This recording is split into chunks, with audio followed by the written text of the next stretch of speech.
Miara-manonja isatsika hatramin'ny omaly ariva no amafisina tamin'ny ty maraina ity dia mahatratra 430 ny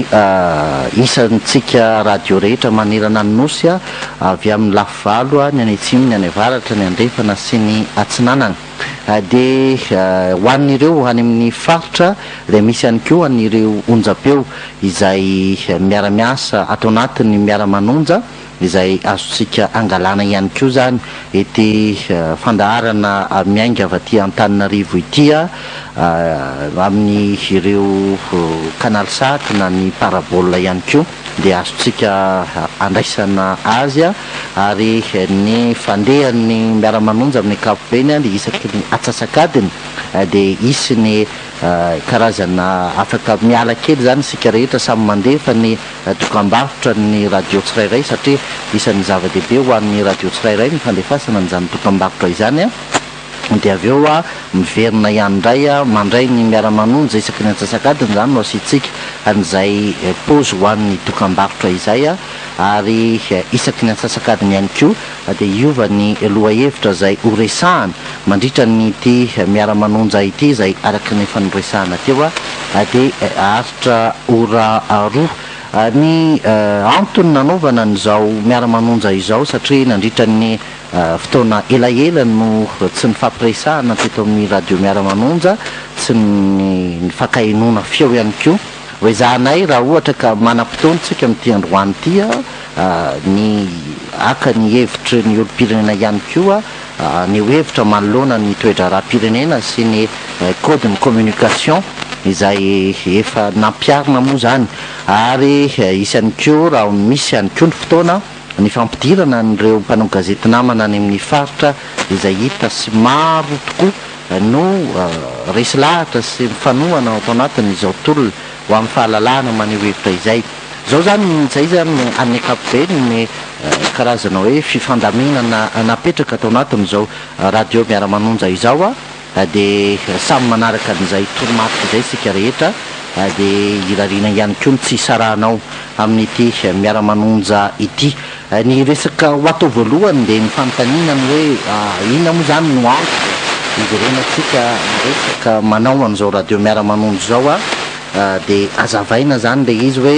nandritra ny roa na telo volana zay telo volana teo eo no tsy mitsahatra ny resaka mikasika ny lalàna ny serasera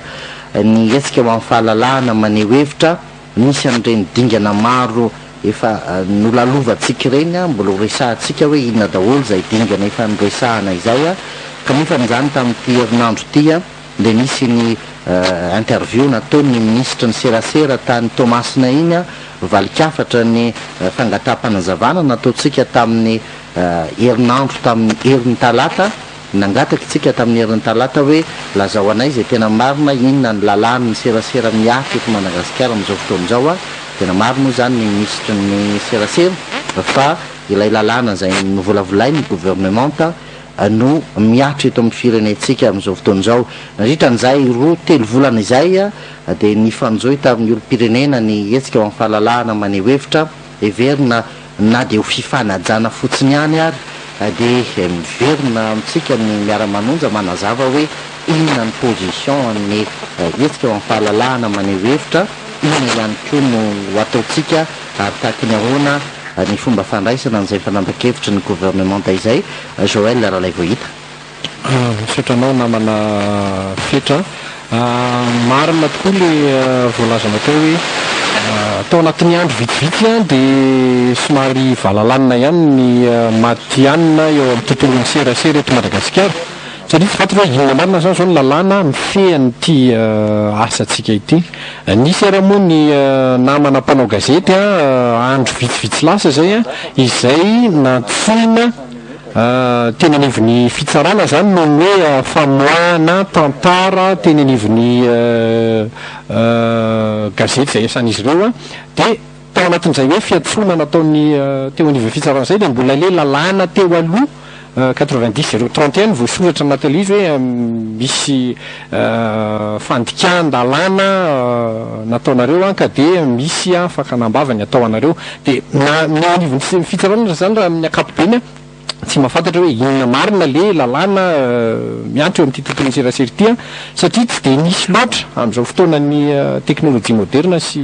fotoanany serasera zao dia tsy dia nisy loatra ny serasera mikasika an'izay hoe io tokoa fa efa tena vita sini lay lalàna vaovao mifeny serasera ka io ny lalàna miatra eto raha tsy nisy an'ilay fakana feno minisitra raha tsy diso hoe tany tomasiny izy iny angambany zay nataony teo anivon'ny televisiona pirenena raha tsy nisy an'iny fakana feo iny zany dia tsy nisy nafantatra hoe efa vita sini lay lalàna vaovao mifeny serasera fa Madagasikara ka iny lalàna indray no mifehany tontolon'ny serasera sy ny fivarotana amin'ny ankapobeny eto amintsika noho izay hoe tsy fisina toroay information mazava zay zany tao anatin'ny andro vitsivitsy dia tsy maintsy miverina manazava amin'ny olona indray zany sika hoe io ary le zavatra efa natahorana hoe tsy maintsy mba tokony isina fandiniana ty lalàna ty fa tsy atao terivahimanta sanatriny zany nefa dia nataony filoham-pirenena sy nisy omatsara ilay izy dia araka ny vaovao ofisialy araka ny efa nabara teo dia miatra eto amintsika zany sao hoe la lalàna izay niadivana atao anatin'ny volana maromaro fa dia miaina ny zava-misy tsika ny teo anivon'ny mouvement pour la liberté d'expression moa raha tsy aivina dia efa namoaka fanambarana mazava izay manambara fa tsy manaika ny fampiarana io lalàna io tsy manaiky ny fampiarana an'le lalàna izany hoe manao toy ny tsy misy an'izay lalàna izay ary izay foana no tsara zavaina amin'ny olo-pirenena hoe nietsika amin'ny fahalalàna maneho hevitra dia tsy mitaka fa tsy ny famerenana ny fanondratana n'izany lalàna mikasika ny serasera izany ary ioreriany no tanjona kinindry nandritra n'izay roa na telo volana ny divana sy ny takina mikasika n'ity hoe fahalalàna maneho hevitra ity fa isan'ny zava-dehibe ny fanazavana izay noentiny Joël rahalay vao hita teo na tonga antsika nanao any fanambarana tamin'ny talata lasa teo iny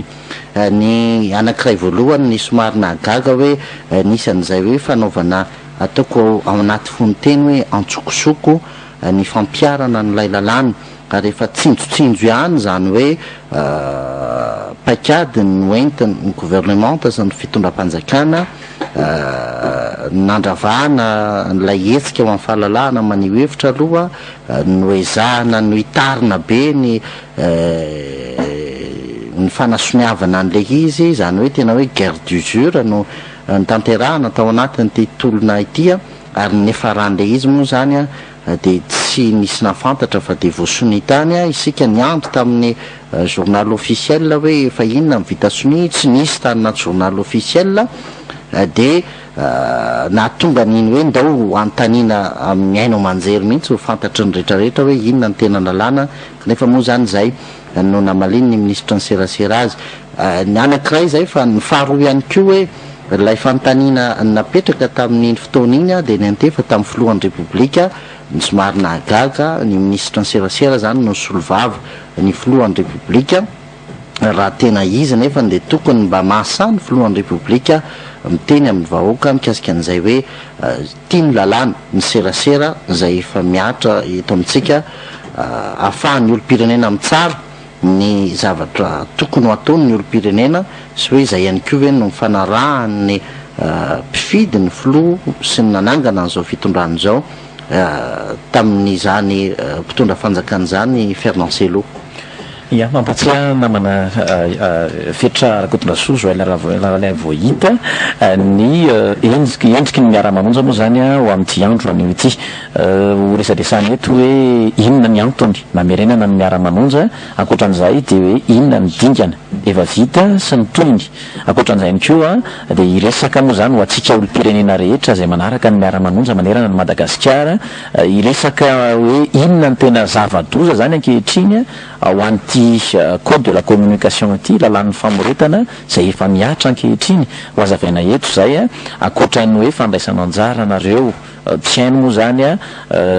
mandefa message a ho anareo any amin'ny faritany de mamerina izahay zany a indrindra moa zany va ny aobolava no efa miara-manonja aloha zany amin'izao ary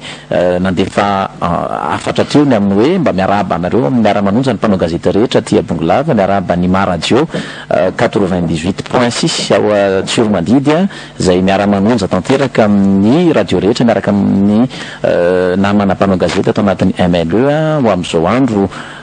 zoma izao ny dinganay efa vita zoalaralay vao hita efa misy ny fanangonatsony ny aingy avy eto andrenivohitra nakany mazenga akoatran'ny reo hatrany amin'ny Facebook saingy ny fantatra aloha zany de ny hoe nampiatra ihany an'ilay lalan'ny famoretana ny fitondrana ankehitriny a ary efa miatra le izy satria maro amin'ireo pirenena tsy mahafantatra mihitsy ny hoe misy an'izany tokoa ve efa miatra ankehitriny na ny akaiky indrindra ngamba de le tany Toamasina tany Tamatavy zay nylazany ny ministra ny serasera moa zany mikasika an'izay hoe efa miatra ilay lalan'ny famoretana isika efa nanao fanambarana mitsipaka an'izay lalan'ny famoretana izay ary efa hatramin'ny voalohany moa zany miantso fifampidiniana hoe tokony isy ny fionana zany hoe misy tokony isy amendement atao amin'izy ity ny zavatra fantatra aloha mandraka androany tsy nisy ny fampiatsona nataony fitondrana zany ho an'ny mpanao gazety ary nampiarina antsokosoko zay lalan'ny famoretana izay isika mpiandro zany manerana ny Madagasikara entanina indrindra ho an'ireo mpanao gazety any amin'ny faritra mba hiantso aty amin'ny miara-manonja amin'ny 020 24 644 90 020 24 644 90 na ihany koa mandefa message moa zany amin'ny 034 37 394 94 afaka maneho hevitra isika zany tianay ny mampatsiahy zany eto fa efa miatra ilay lalan'ny famoretana ary horesana misy kokoa atao anatin'ny miara-manonja ho am'izao ny izao hoe inona ny mahazava-doza anyity lalan'ny famoretana zay efa miatra moa zany ankehitriny zao alarala vao hita misy antso asana ao ampidirina le antso ia miaraba tompoko miaraba tompoko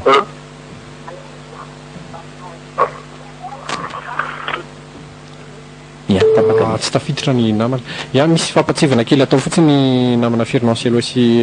fetra raha ny fanisana farany nataontsika tamin'ity herinandro ity de natratra 5:03 teo ny olona efa nanao sinia momba ny fandavana nyty lalanany serasera ity efa nampahafantaritsika ny olona rehetra moa zany efa nampahafantarina ny tompony andraikitra ara-panjakana fa sambany ny hoe nisy an'izany fandavana lalàna tamin'ny endriny samihafa zany misy antso ngamba ny raisitsika vetivety aloha le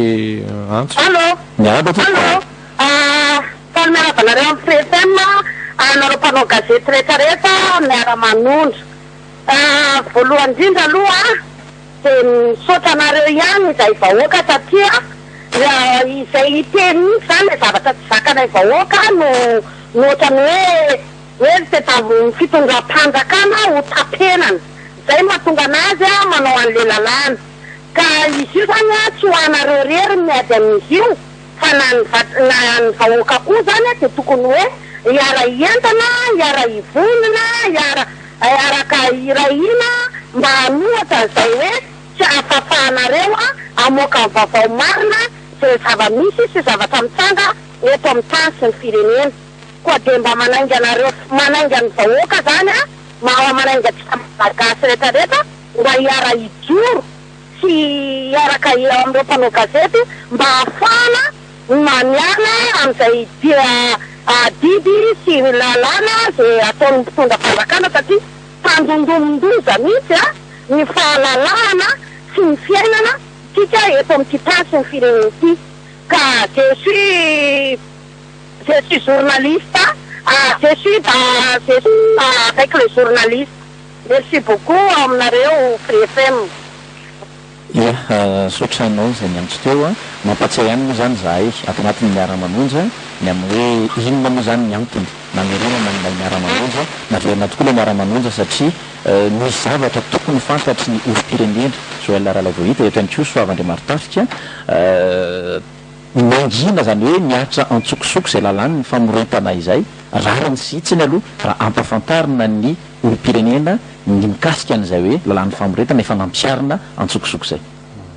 marina toka izany ferangelao satria ampatsivina foana hoe tsy ny mpanao gazety rery any voakasika ity lalàna amin'ny feny serasera ity fa rehefa hoe lafiny serasera zay ampiasain'ny olom-pirenena tsirairay any dia voakasika ity satria azadiny fa ho antsika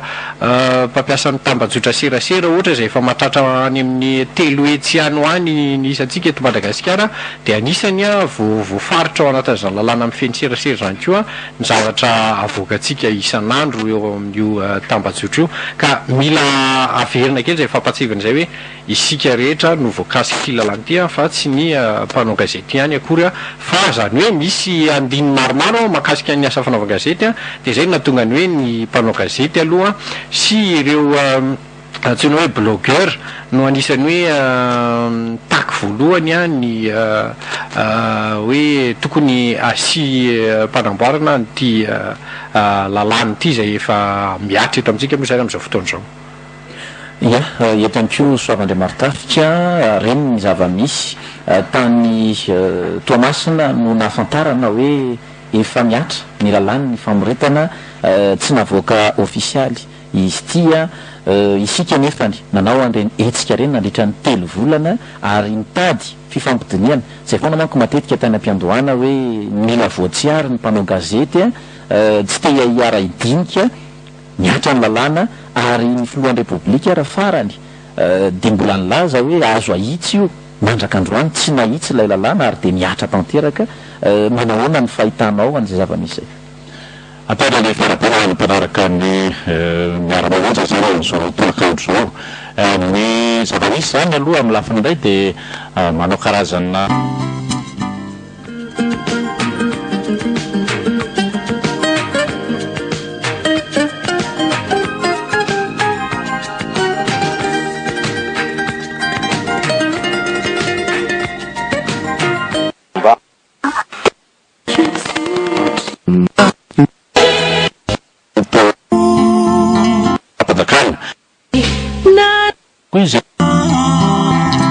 ka rehefa mbola misy alanenina azo atao rehefa mbola misy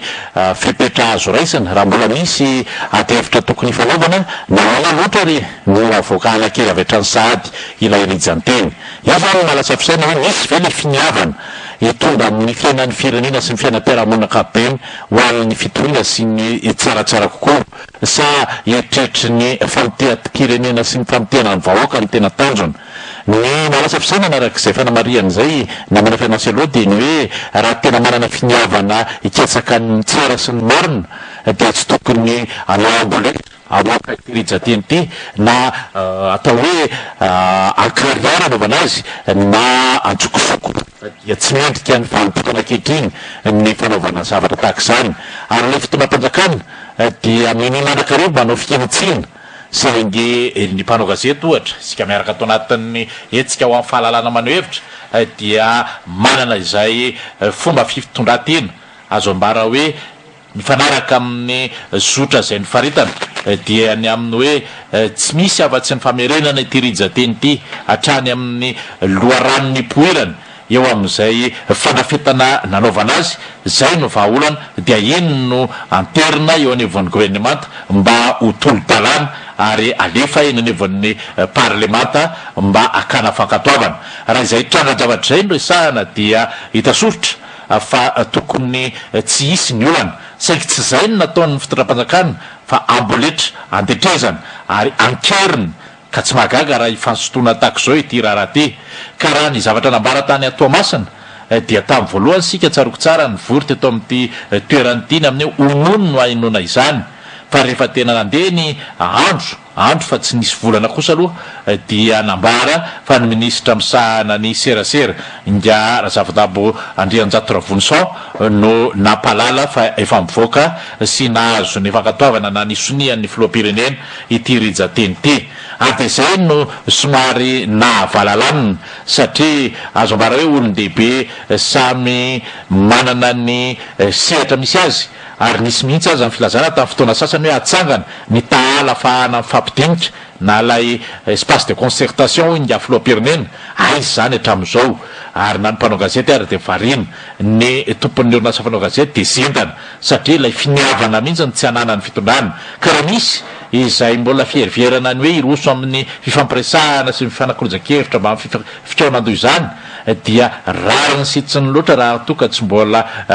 nataon'ny filoam-pirenena sonia izy io fanafenana teny vao parlemanta izay pitsopitsin'izay mantsy ilana fahamelona koa satria nandray to mialokaloka ao anatin'lay fepetra izay lazain'ny lalam-panenana ny amin'ny hoe ao anatin'ny vampitoana takitsy takoroa tsy maintsy aroso ny fandiniana rijateny iray eo amin'ny anteny mera rototo ary amin'ny fotoana takitsy rehefa mahazo fankatoavany nivon'ny anteny mera ilay rijateny dia tsy maintsy jerena amin'ny alalan'ny fitsarana avy lalam-panenana ka amoahan'ny filohan'ny firepublika ny alalana fa manakery tsy azo iadikevitra ity lalany ty ny zava-misy amin'izao fotoana dia ny filohan'ny pirenena manao sonia manao zay ampiarana izany lalana mamoritra zany ny filohan'ny anteny mera-pirenena sadaikatra eo anoloan'ny voafanamarihana zany hoe andro maneran-tany na fahalalahana mahazo loharano-baovao zany ary ny anenivon'ny anteny meran-doolona dia azo antoka fa anana ny fomba fievany sy ny fietreretany amin'izao fanaovana amboletra ny fampiarana ity lalàna momba ny serasera nasiana laingona dia ny lalàna ho amin'ny famoretana ity izany fenancé aloha ia ho atsika mpiany manerana ny Madagasikara satria efa mandray avokoa ny amin'ny faritany ankehitriny dia manerina izahay hoe afaka miditra miantso ianareo zany hoe manodidina n'izay fampiarana ny lalàn'ny famoretana izay ny fahitantsika olom-pirenena azy amin'ny 020 24 644 90 averiko indray mandeha 020 24 644 90 horesana eto ihany koa hoe enina ny zava-doza na zava-doza ny ty lalàna ny famoretana ity ny filohan'ny anteny meran-dolona mbola nilaza fitrarakotondrasoa soavandriamartafika farany teo ny amin'ny hoe hita tokoa fa misy zavatra tsy tolombana ao anatin'ity lalàna ny famoretana ity zany hoe nafantatra resy lahatra fa misy tsy tomombana ny ao nefa moa zany ankehitriny miatso zay lalàna zay ary mitsapa aloha zany dia ny hoe fanaminina no tsy natao ofisialy ny fampafantarana zay lalàna famapatana ia misy antso ambadika ao miaraba tompoko allo ia miaraba tompoko tompoko tena verina tamin'ny 47 sisa tompoko tena hoe zao le to hoe miadino Malagasy raha mahita an'ireny le sanina maraniny reny na gendarme mety de le gendarme reny raha mety le officier gros bras reny ny manambonina gros bras ngamby reny tompoko fa hoe toty tanindrazana reny zany tsy manao ny namana ohatran'ireny aiza hoe tompoko de tokony miaro ny tanindrazana de reny nataony gasy ohatrany tena nareo moa miteny fa mensy no eka mety koa izy ary izy mamety akevany le migasy atala tsy saina manotsinytinina mampiretanindrazana aminy ary ozy nareo somamanina io somamanina koa raha zezera koa de mivoaka ny andranomasina eo ary akaiky mainty rano ao ary voninahitsy zanzena de manteny le hoe natao kijana le hoe langa ka amin'ny be minandro io tamin'ny androny 80 de efa hitanay tamin'izany fotoan'izany tamin'ny mainty rano zay efa nitrandrahany de misy dron tsara tareky ny karazany ao ia sorana nefa nikevitra isika mpiano zany azavaina ihany koa ny amin'ny hoe manodidina ny resaka code iara-malala zany am'izay zany tsy sasatra mihitsy eto mamerina hoe efa miatra ila lalàny ny famoretana manodidina an'io zany no resantsika aloha zany zao hoe inona moa zany ny tokony ho atao manoloana n'izay fampiarana n'izay lalàny ny famoretana zay fitrarakodraso ny fandamenana kely ahiditrytsika amin'ny tsy tapitapy fernancelo ny ansotaribia mba ahafahan'ny olo-pirenena ihany koa mahafantatra hoe inona ny tena votoatiny le resaka horesantsika teo ny somary horaisiko kely ny fanazavana no entin'le olo-pirenena farany ansotaribia teo hoe ny ansomamany io tokoa fernancelo de tsara ny manamarika satria isika miady ho amin'ny fahalalahana maneho hevitra misy an'ireny zava-mitranga tany any Somamanina tany Somamanina ireny a izay olo-pirenena tsotra maneho hevitra tahakitsika mpanao gazety ihany koa kanefa nireny zava-misy iainan'le olona ny tiako hazavaina amintsika olo-pirenena dia hoe mitovy ihany samy maneho hevitra isika amin'ny alalan'ny gazety amin'ny alalan'ny Facebook amin'ny alalan'ny ainao manjery isan-karazany a no maneho hevitra ny mponiny Somamanina dia amin'ny alalan'ny fihetsiketsehana sy fivoriana no aneondry zareo hevitra ny raisan'ireo zany dia samy maneho hevitra ary samy olo-pirenena mitaky an'izay fahalalahana maneho hevitra izay dia tsara aloha zany manamarika sy mba mitondra fanazavana mitondra ino tianarany tosika ho an'ireo mponiny Somamanina ireo atsika ato amin'ny hetsika amin'ny fahalalahana maneho hevitra miompo amin'ny izy ireo a mirahasoa an'ireo zay naratra sy tsy salama vokatra izay hoe fitakina ny fahalalahana maneho hevitra izay a ary miangavy kosa ny fitondram-panjakana mba tsy hapiatra ny herisetra sy famonoana amin'ireo olo-pirenena izay tsy manao afa-tsy mitaky ny fiarovany tanindrazana izay zany isan'ny zava-dehibe ary ny Malagasy tia tanindrazana rehetra dia samy tokony hiara alahelo ary tokony miara andray andraikitra manoloana ny zava-misy any Somamanina fa iverenako kely amin'izay le resaka kody ny resahanao teo Fernancello hoe nisy fanambarana nataony filohan'ny antemeran-doholona roa andro lasa angambizay nandritra n'le journée internationale ny information sa ny accès à l'information tety tanymena tety manodididina tety angamba no nanaovany an'izay fanambarana izay hoe miaiky ny filohan'ny antemeran-doholona fa misy tsy mety koa le izy ary vonona ny anatsaran'izany izay zany no somary mahagaga foana hoe maninona le olon-dehibe atao amin'ny tany sy ny firenetsika maninona no ataoko hoe miteniteny zavatra tahaka an'izany raha olona manana ny toerany filohana androm-panjakana no mahavita amin'ny teny hoe tokony ho amboarina le izy a nisy tsara ny occasion nisy ny fotoana izay nahafahany zany filohan'ny antemeran-doholona izany a nanatsara ny lalàna mikasika ny serasera io a nandritra ny fandalovany tetsy amin'ny antemeran-doholona satria raha tsy ahivitsika dia tao amin'ny antemeran-doholona no nandefasany gouvernementa voalohany a an'ilay volavolan-dalàna vao avy any amin'ny filan-kevitry ny ministra nandritra n'izay fotoan'izay a ny fandalovany voalohany tao amin'ny antemeran-doholona nanambara andriamatoa Honorera Kotomanana fa tsy afaka ny mijery tsy afaka ny namaky akory an'ilay lalàna mikasika ny serasera kanefa moa zany dia lany teo anivony zany antenimera tarihan'izany a ilay lalàna ary rehefa nakeny amin'ny antemeram-pirenena dia miverina atao amin'ny antemeran-doholona indray mandeha le lalàna mbola nanam-potoana ihany zany ny antemeran-doholona nanatsara na ihany keo na nisy sosikevitra amin'ireo andinin-dalàna ao anatin'ity lalàna ny serasera ty a kanefa tsy mitanterahany zany zay no mahatonga na manontany hoe fanahoana ny olona ambony olona manany maha izy azy ary tsy hoe tale tsotrana ministera ary fa filohana androm-panjakana ny filohan'ny antemeran-doholona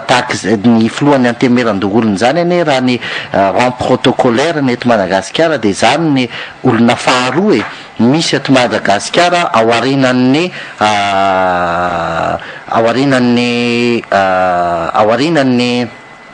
filohan'ny repoblika zany dia ny filohan'ny antemeran-doholona ny olona faharoa dia nefa ny manao fanambarana zay atao hoe tsy ampiheverana tahaka an'izany hoe manabado ary zay mialatsiny amin'ilay fomba fitenenana somary masika satria tena hoe manabado arylay hetsika nataotsika ny hetsiky ny olo-pirenena fitakina nataon'ny olo-pirenena rehetra zay miomikevitra amintsika manoloana nyty lalàny serasera ty amin'izao vo indroa andro na telo andro zay no manambara fa misy tsy mety ao anatin'io lalàna io kanefa dia nanam-potoana nafahana nanitsy an'izay tsy nety a ny ainona an'izay izy satria misy fanambarana zay nataony filohan'ny antemera ndoolona ihany zay somary nasika ihany koa tamin'ireny fitakina nataotsika reny hoe zay mangididy no tokony anantona amin'ny fanamboarana lalàna fa tsy zahay mihitsy no andeha hitady hoe inona ny olana am'izay lalàna tonga eo am'y zareo de tsy fantatra tsony zany le zava-misy satria na ny fahefana mpanatanteraka efa nanao an'izany ny filohan'ny repoblika tamin'ny antso zay nataony interview zay nataony izy avy any Maorisy milaza ihany koa hoe vonona ny fampiresaka vonona ifampidinika de tsika nanokatra varavarana hoe zahay andriamatofiloha de vonona ny fampiresaka fa sokafy ara le dinika ifampiresahana sokafy le varavarana ary mba ajanony aloha ny fampiarana sy ny fandanina an'ilay lalàna ininivy ny antemera kanefa ny de tsy nisy vokan'le izy zany hoe efa lasa fanao nylay fitondrana mpanjakana fanao nyle mpitondra malagasy ny miteniteny foana amina hevitra zay tsy voahevitra tsara araky ny tokony izy kanefa ny tokony anana ny maha izy azy ny tenin'olon-dehibe tahaka an'ireny ny zava-misy zany am'izao fotoana ary zay no tsara mpahafantarina tsika vahoaka hoe ny fahefana mpanatanteraka zay namolavola n'lay lalàna zay nanoratra n'io lalàna io nanomboka tany amin'ny akatra any amin'ny zedra de miampy ny antenimera aroa miaraka am'ireo solom-bavim-bahoaka vitsivitsy sy ireo loolona maromaro ary ny fitsarana avo momba lalam-pandroenana zay ny laza ihany koa fa manaraka ny lalam-pandroenana io lalàna io de samy niaiky daholy samy miteny zany fa mety amin'ny Madagasikara ny lalàna mikasika ny serasera na de teo azy amin'ny fanambarana zay nataon'ireo vondron'olona maro samihafa na avy any ivelany na eto Madagasikara ny mpanao gazety ny tsy mpanao gazety ny fiarahamonim-pirenena rehetra de samy nanambara ny heviny fa ilaina ny fifampidiniana ilaina ny fiainona ny hafa meloha ny tena ampiarana hoe lalàna inona ny mety sy mifanaraka amin'ny takitsika eto Madagasikara zay any amin'ny ankapobeny ny zava-misy hoe misy olom-pirenena izay zany hoe ny ireo rehetra fahefana mpanatanteraka ny fahefana mpamoaka ny lalàna tahaka ny fitsarana avo mbola mpandroenana ny fahefana mpanao lalàna de samy milaza daholo hoe mety ho atsika eto Madagasikara zay ny mahatonga ny etsika mahafalalàna maneho hevitra ankehitriny miverina ty amin'ny olom-pirenena manazava hoe zay marina le izy zay ny zava-misy eto amin'ny firenetsika am'izao fotoana zao manaiky an'izay hoe ny olom-pirenena zay ny mahatonga atsika nandeha naka nyreny sony teto Antananarivo sy tany Mahajanga moa zany no nitanterahana zay fanangona tsony izay fa miverina any amin'ny olom-pirenena hoe zay tokoa ve satria isika fiarinanselo de tsy resy lahatra fa ny olom-pirenena malagasy de manaika ny tapenam-bava ary manaika ny osivany ny fitondram-panjakana ny vaovao sy ny vaovao tiano henona na ny vaovao tiano vakina sojerena amin'ny karazan-gazety maro samihafa ia ho atsika any amin'ny faritany zany manomboka eto dia afaka mandray antso avy any aminareo izahay na ihany koa nareo mandefa ny message moa zany amin'ny 034 37 394 94 034 37 394 94 misy message ato zay ovakitsika tahaka an'izao salut radio Miara-manonja tokony aparitaka ny toerana fanaovan-tsonia satria betsaka ny olona tia andatanteraka anio zay zany no message voaray ato ambatsika ato betsaka mihitsy fiarlanselo ny afatra avy amin'ny olom-pirenena hoe na raisiko fotsiny ohatra ny teto Antananarivo renivohitra izay mbola be da be ny olom-pirenena naniry ny anao sone kanefa no tsy afaka tamin'ilay fotoana nomena azy tetsy amin'ny talarariasina hoe apartao any amin'ny fokotany fa saingy nisy aniny vaovao iny hoe ofisialy ny fampiarana n'lay lalàny ny serasera de hoe andolo iresaka amin'ny olona tsika anazava de ho hitatsika eo ny programa am'izay fanohizana ny fangalana ny sonia ny olom-pirenena zay ia ohatitsika ngamba ny antso raha misy antso ambatsika eo ngaraba tompoko tapaka ia ianareo any amin'ny faritany misy antso ia miaraba tompoko ia miaraba tompoko comme ça c'est Resto mikasika ny kodilako ny piasa. Isika miresaka fa olona manana ny toerana maizy azy tokoa le olona voalazareo teo. Fa ny zavatra tsapako aloha satria nanaraka ny olona foana satria mba ny vaovao hoe tena misy fahailalana tokoa ve eto Madagasikara. Ary rehefa miasa tany ivelany tany tokoa olona reo fa ny porofitako tamin'iny zany hoe tsisy fahailalana zany eto fa ny fahailalana eka tsy ho teny. Fa reny telo reo dia tsy mahay ireo satria le olona anankiray le voalaza olona ambony eo tany dia tsy navita manday fa aza zay namitsoran'ila ny fitaovana eratsam-pirenena azy tany. Ka hoana moa dia vasa misy resaka mifamototra. Ianareo mpanao gazety ny tokony mandapiko anao izao indray izy mitena indray fa misy tsy mety anay. Dia mena zany zay nareo dia resotro zaka hoe tena mailalana amiko zany tsy mahay. Tsy mahay zany satria hoe raha vo mamaky an'izy ka tena fahailalana dia hoe fatana atony tsy mety, atony mety, atony tsy mety. Fa manina manao lehilahy roa. Zany hoe miteny fotsiny izy fa dia malaiky mieritreritrasakany fa hoe mailalana. Raha zavatra miseto Madagasikara tsy zavatra manara-dalàna ka raha misy olom-pahalalana anga asa vo mitety radio sy haino manjery amin'ny télévision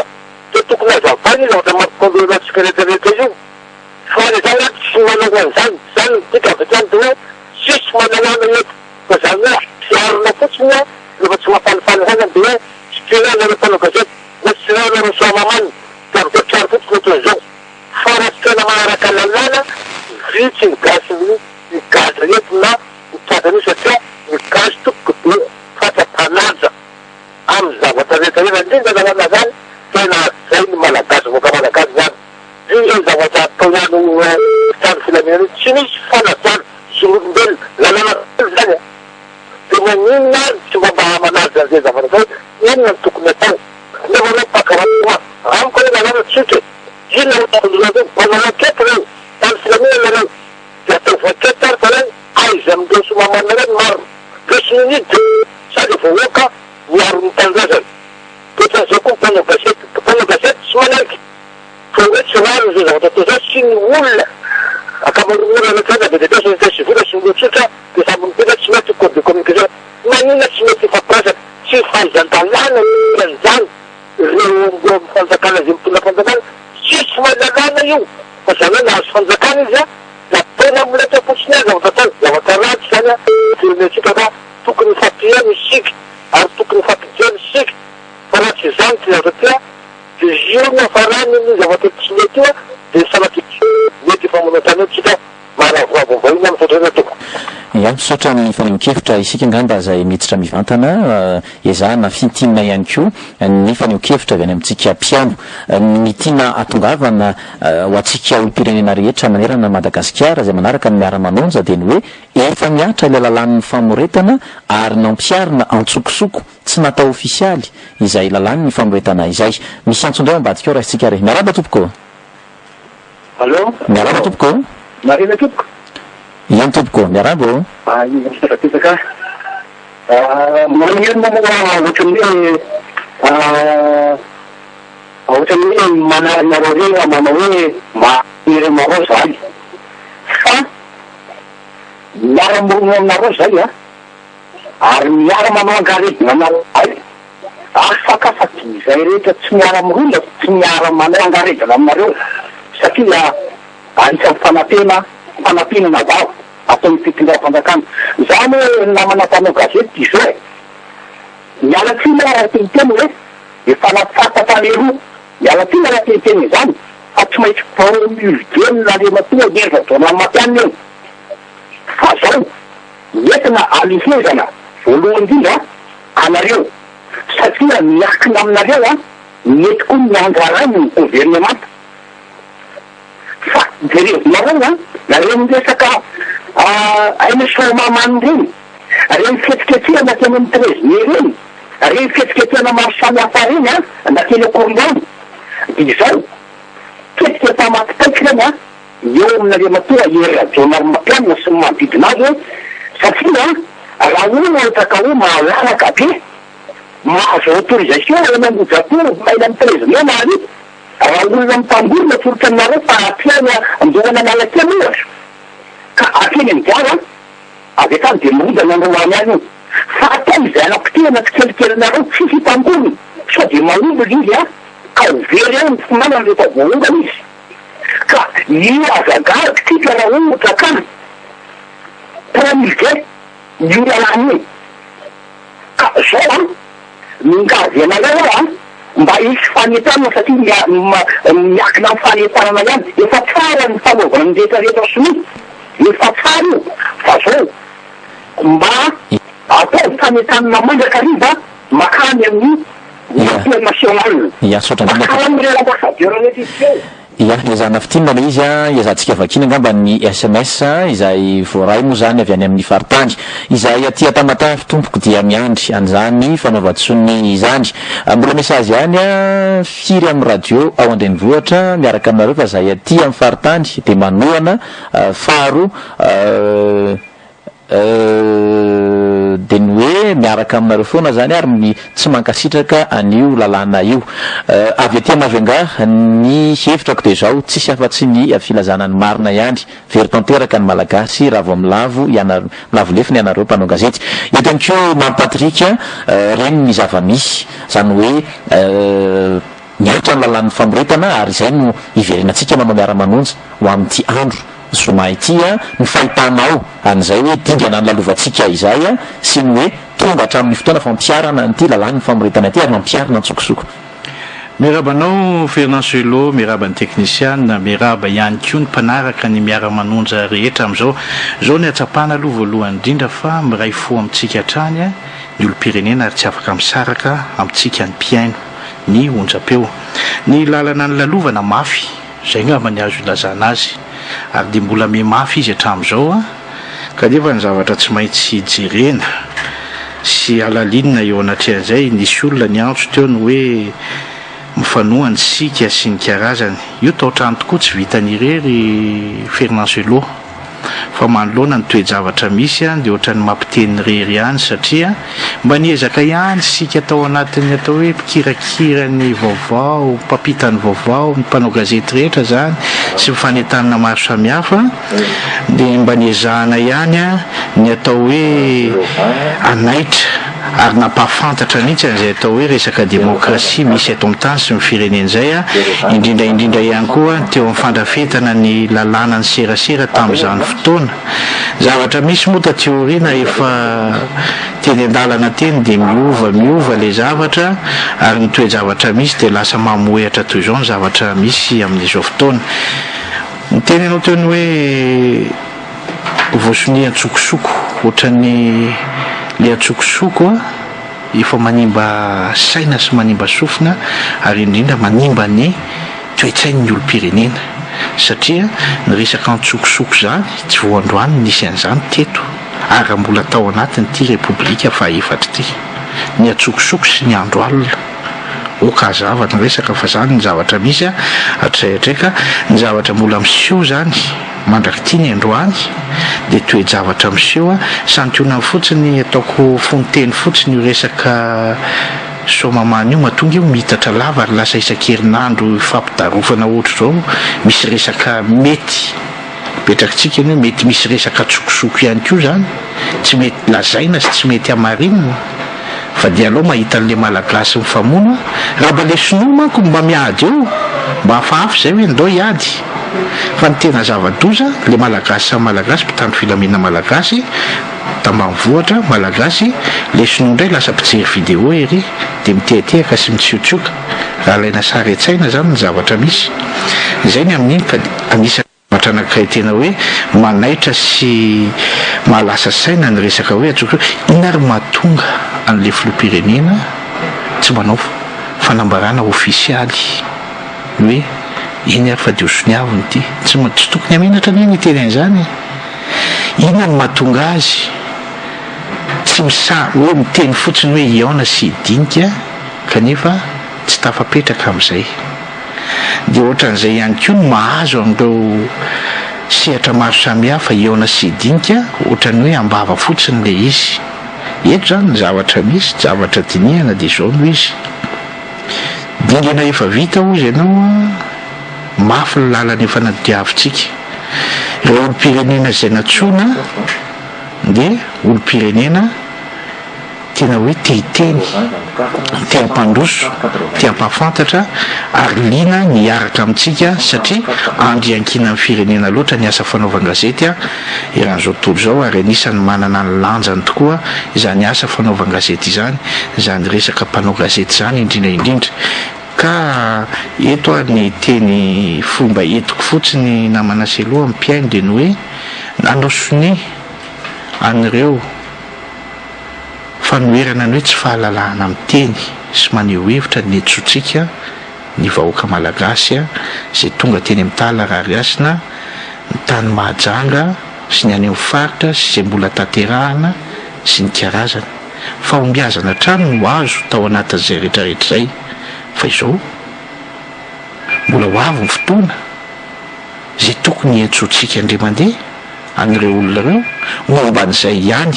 fa eto ngambontsika mba hampanatena mihitsy ny olona ny hoe tsy any amin'ny resaka zavatra hafa no mandeha fanohanana amin'ireo mpiaino amin'ireo vahoaka malagasy izay mahatsiaro tena sy mahatsiaro fa tena hoe tsy rariny ary tena hoe tsy rariny fa tena hoe momba an'izay a no hijerotsika miaraka amin'izy ireo ary efa goavana dia goavana izay hoe fifanohanana tsapan'le olona zany zao tsapan'le firenena ny firenena ke izany firenena zany dia vahoaka monina ao aminy tsapany fa maty le Madagasikara tena maty ary tena hoe tsy afaka mitraka ntsony a satria nahoana jadona ny misy ka resaka fotsiny atao ambava hoe demokrasia fahalalahana fa tsy izany ny zavatra misy ary samy mahatsapa an'izany amin'izao fotoana ka izay toe-javatra izay no anisany hoe fanoerana goavana izay tena isorana koa moa zany ny mpiaino sy ny vahoaka malagasy hoe ao anatin'izay fifanohanana goavana izay a ary za mino marimarina sy mino manantena mihitsy a fa betsaka moa mpanao sika tokana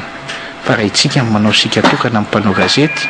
ka miantso amin'ireo vahoaka eo tao anatin'ny lara-pahamiana izay mifanarahana amin'izay fifanoerana ny lalàna amin'izay fanoerana ny hoe tsy fahalalahana amin'ny teny sy maneho hevitra izay a tsy andahantsika eo Ferdinand. Ia, miaraba ihany koa ny fianaratsoa izay milaza moa zany hoe saloha miara-manonja azavao mihitsy aloha nylay lalàna fa raha mihaino eran'enina no raha eran'enina no henoina dia milamina ny eto Madagasikara zao zany mihaino anareo a ka misy olana raha mihaino eran'nosy ireo radio privé ireo a dia efa tsy teo intsony zany hoe tiano tenena zany dia ny hoe io zao anisany io zany ao anatin'io lalàna famoretana io zany hoe tsy afaka ny mandeha miparitaka manerana Madagasikara ka isika maka vaovao renge zao efa mahatsapa daholo fa sarotra maka vaovao fema izay indrindra dia eto zany izahay androany zany hoe rehefa aveo moa zany somary ato kely a ireo radio ravavy rehetra tsy maintsy andefa pub moa zany publicité rehefa aveo a dia somary isento kely izahay dia iverina rehefa aveo atsika any amin'ny faritany zany manentana mba tsy ala ao anatin'ny radio miara-manonja ao amin'ity andro zoma tolakandro ity a fa mahazavaina eto zany hoe inona moa zany ny zava-doza mazava-doza nyty lalàna ny famoretana ity a ary horesana eto ihany koa hoe inona no hotoyny izay etsika ho an'ny fahalalana maneho hevitra izay raha toka nanomboka ny fanangonan-tsony hatrany teto andrenivohitra hatrany mahajanga miara-malala moa zany fa dia nampiarina foana dia lalàna ny famoretana izay a mazavaina foana amintsika hoe inona ny antony namerenana ny miara-manonja naverina ny miara-manonja satria ampafantarina ny olo-pirenena rehetra manerana ny Madagasikara eo no mampiasa Facebook eo ny maneho hevitra ny lalàn'ireny haino manjery reny a samy tsy misy mahafantatra ny hoe nampiarina ny ilay lalàna ny famoretana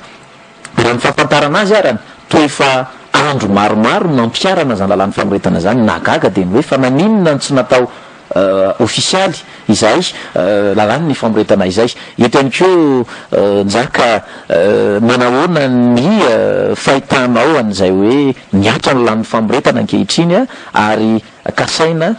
ampandrinina ny mpanao gazety akoatra ny olo-pirenena rehetra satria tsy anjaran'ny mpanao gazety ireny intsony a izay tolona ho an'ny fahalalana maneho hevitra izay zay indrindra mantsy ny efa fampiresahana fana hatramin'izay amin'ilay resaka fampiasana mpitandrina filaminana misy fipetrany resaka iresa-pirenena mihitsy zany izy io tatoato dia ny resaka somamanina foana matetika iny moa zany mouvement populaire misy amin'izao fotoana zao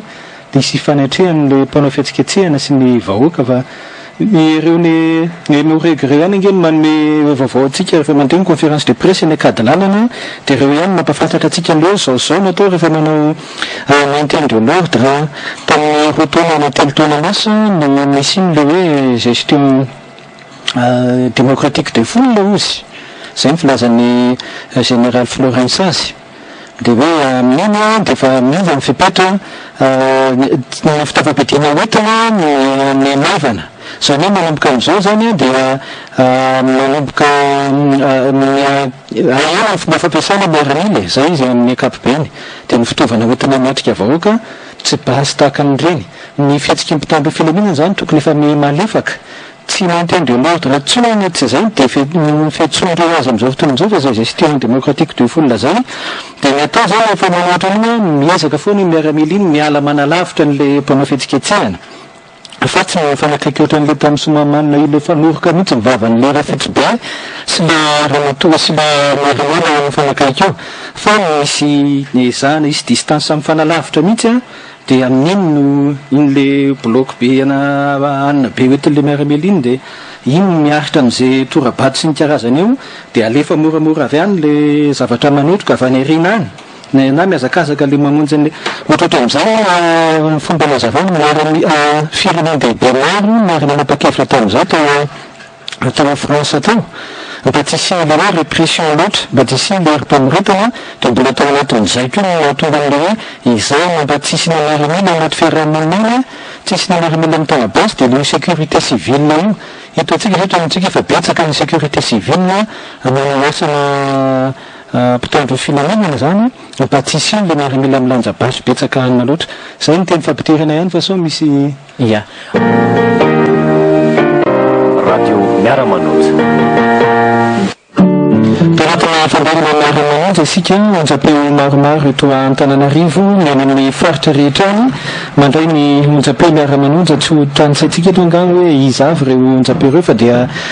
mahafinaritra ny fiara-miasa amintsika rehetra amin'izao fotoanany fanomezana zao na dia fampilazana tao anatin'ny fotoana foy ihany azy ho antsika piona ihany koa dia isorana ihany ao anatin'izao ilanelam-potoana izao manomboka tamin'ny roara isika ary voafetra ihany ny fotoana eranetra zany ao anatin'ny faneho-kevitra namana ferinanseloa ia ny zava-misy aloha zany ho antsika mpiandro isorana ianareo rehetra any amin'ny faritra tsy ary voatanisa eto fa dia mankahery ianareo ihany koa tiana ny mampatsiahy zany antsika rehetra hoe inona ny antony namerenana tokoa moa zany amin'ny miara-manonja androany ary izy toy izay miara-manonja izay satria etsika na ny tolona nataon'ny mpanao gazety telo volana lasa izay dia mbola mitoy fa tsy mbola vita akory misy ny fanatonana fanangonatsony izy natao miangy avy eo analakely nakany mahajanga ary mialohan'izay misy fifampiresahana tamin'ny androm-panjakana ny fianakaviam-be resam-pirenena zay efa ny teniny hoe tsisy tsara ohatry ny fampiresaka dia averina any am-piandohana tahaka ny namolavolana azy la izay lalàny ny serasera izay ny zava-misy aloha zany dia ny hoe na dia miezaka azy isika tao anatin'izay telo volana izay tsy niany ny fitondram-panjakana nampisarany foana ilay lalàny famiretana ary nahagaga dia ny hoe fa naninona ny tsy nambara tamin'ny fomba ofisialy hoe niatra ilay lalàna eto Madagasikara raha misy zany olona maneho hevitra ataontsika ohatra hoe any amin'ny faritany na any amin'ireny tambajora serasera ireny dia tsy fantany hoe inona ny lalàna niatra aminy fa atreto dia nampiarina antsokotsoko izay lalàna izay eto ihany koa moa zany misy mpanao gazety hafa ianareo any amin'ny faritany mety sasany andro ihany koa any faneho-kevitra fa rehefa avy eo nareo zany hiditra mivantana njakan-dreny avonysoa eo ihany koa ia marina zay namana seloa inona moa ny antony tokoany no hoe tokony foazina indray le radio miara-manonja foazina le radio miara-manonja amin'izao fotoana izao satria raha ny zava-misy amin'izao fotoana izao zany dia tena tsy miaino le mpitondra ary tena be marinina le mpitondra amin'izao fotoana izao ka ny olona amin'izao fotoana izao efa mahalala izy hoe inona marina moa zany ny antony ilana n'le hoe fahalalana manao hevitra eto Madagasikara zavatra tsotra fotsiny le izy hoe ilaina ny fahalalana manokana amin'ny firenena anankiray satria raha firenena anankiray no isian'ny geja amina fahalalana maneho hevitra dia voalohany indrindra aloha zany a firenena tsy mandroso izy zay kanefa tsika amin'izao vanim-potoana misy atsika izao a efa misokatra amin'ny vaza-tany efatra tokony handroso zany Madagasikara kanefa le mpitondra atsika mihitsy amin'izao fotoana izao zany a manao tsinontsinona n'izay fahalalana zay satria manelingelona ny tombontsoan'le izy ka eo indrindra no tokony tonga saintsika vahoaka malagasy amin'izao fotoana izao zoan'ny vahoaka malagasy a no azo vaovao feno somarina mba ahafahana mijery hoe ahoana ny fizotran'ny raharam-pirenena amin'izao fotoana izao ka anjarantsika no miara mivondrona zany tsika amin'izay fahalalan'ny asa fanaova gazety zay eto Madagasikara dia tsy horarahan'ny asa fanaova gazety fotsiny l izy a fa ho an'ny olona vahoaka malagasy a zay mahatsapa fa tena ilaina le fahalalahana dia tokony a atambatra ny hery a satria zay ihany no vahaolana hitondrantsika hiadivana amin'izao tsy fahalalana eto Madagasikara zao. Misy message ato salamy isika tsy tongobolony ka ho tapenam-bava ao ambamosonareo izahay dia mankahiranareo mpanao gazety zareo any Fianaratsoa izahay avy aty Tamatavy ny message manaraka zay voaray moa zany ato ambadika ato dia mivaky toy izao avy any arivony mamo izy ty raha tsy diso ny tenanay miaraba tompoko dia ahoana zany tompoko no atao fa miandry izahay satria tsy vitan'ny olondrery intsony izao ka dia miandry izay atao izahay isika moa zany efatra any ampiandohanana nazava hoe ty atsika ity tsy any mpanao gazety ny faneho-kevitra tsy any mpanao gazety irery fa ho an'ny olom-pirenena rehetra manerana ny Madagasikara zany hoe isika zany vahoaka olom-pirenena rehetra manerana ny Madagasikara izay mahatsapa fa voatohitohina zay fahalalana maneho hevitra zay efa niantso ny etsika ho an'ny fahalalana maneho hevitra ny amin'ny hoe aoka iambina n'izay fahalalana izay satria voaososy tady isy hamono tanteraka zay fahalalana izay eto Madagasikara hoasitsika antso kely ndray ngambany alohany dia iverina ao anaty zay rehetraresaka izay. Miaraba tompoko ya miaraba tompoko miaraba tompoko ka tafiditra ianao ato anatin'ny miara-manonja miaraba anao tompoko efa miresaka mika io ya alefa soary izao raha izy io zany raha ohatra hoe tongotra tamin'ny le filavana amin'ny vahoaka zany no mpitandrina filamina malaha dia tsy hoe ia tompoko mananao zay dia tsy mahavatra mihitsy zany loatra zany io zao grave satria na misy maraka le mpitandro filaminana dia mety tsy anaiky ny dinandao mpitandro filaminana miaraka amin'ny resaka fanaovana samamany io hoe tsy réquisition misy autorité ny délivre an'izay nefa autorité ny délivre amin'ny réquisition io mety misy resaka ambadika zany mety misy resaka vola zany amin'ny zavatra io zay vao mivoaka ka zay zavatra zay zany tena fa lasa lavitra be satria fitonam-panjakana mihitsy hoe sosany izy zay le vata tambazany iloko ia sotra indrindra ny faneho-kevitra mampatsiahy ihany moa zany ho atsika olom-pirenena miezaka izahay ny mamerina sy mampatsiahy hoe ilay dingana efa nataotsika tamin'ny fanaingonan-tsoia sy ny etsika maro samihafa toy ny fifampidiniana sy fampiresahana ankehitrina miaritra eto Madagasikara ilay lalàny serasera lalàny famiretana moa zany ilazantsika azy tsara ihany zany mampafantatra an'izay amin'ny olom-pirenena rehetra ny resaka code de la communication misy antso ambadika ao raha isitsika ary miaraba tompoko miaraba tompoko ny radio miara-manonja ia miaraba tompoko zao zany zao dia efa fantatra hoe tsy azon'le filoham-pirenena zay fiamarenina zany zao le code de la communication izy lomokondoany ihany no entiny eto amin'ity firenena ity zany ary ny vahoaka zany tsy afaka ny teny mihitsy ny mpanao gazety tsy afaka ny lasany vaovao zay tsy fantatra ny vahoaka dia inona zany ny tokony ataotsika ao dia hiteny hoe le etsika natao teny akoron'izany tsy tokony tapahany le radio miara-manonja tsy tokony tapahany satria raha vao mitsangamenitra ohatran'izay sika dia vao maitra mahazo vana ilay ratsy fa tokony rehefa natao le izy dia natao jusqu'au bout hatramin'ny farany fa tsy tokony ho atao ohatr'izay le izy hoe tapatapahana manao kely dia ajanona dia manao kely dia ajanona dia lasa na le olona tokony anaraka raha no lasa kivy ny farany hoe tsy hita ihany ny fandehan'le izy ka zany mba tia anentana hoe aza menitra tsony re satria efa tenda ny ranombary efa afaty izy ty efa be da be ny zavatra tsy mety eto amin'ity firenentsika ty dia mbola mandigny ety ihany ve tsika rehetra vao mainka aloha tapenam-bava za ty miteny manokana fa angamba tsy takom-bava eto na higiaga hatrany anosolava hatrany tefary satria tiako ny fireneko tiako ny taranako tiako ny vahoaka malagasy dia tsy hanonatra n'izay zavatra tsy mety eto amin'ny firenena satria be da be ny zavatra tsy mety eto hoe ny olona sasany izay mahazo tombontsoa amin'izao fitondrana izao ihany aminaka fa mety zao hoe miandrasany 2018 nefa 2018 efa mony ihany 2018 fa tsy misy zavatra anjary eo efa manao kolokolo avolenta misy eto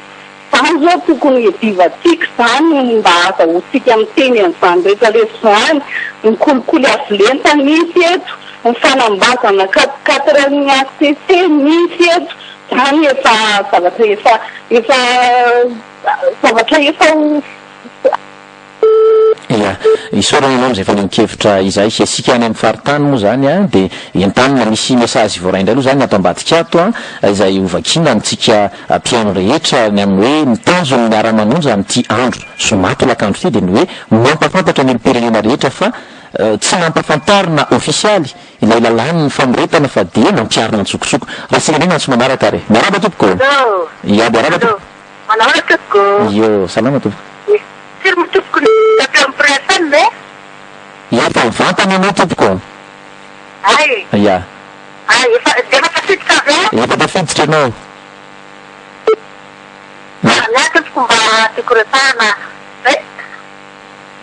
zanakapelezany ponina narinarivo zanakapelezany ponina narinarivo ay tompoko efa tena mbatekotenenina zany hoe tena malahelo mihitsy ay am'le ao am'le somamanina misy fianakaviananay ao sany tena marina ary maninona mola rehetra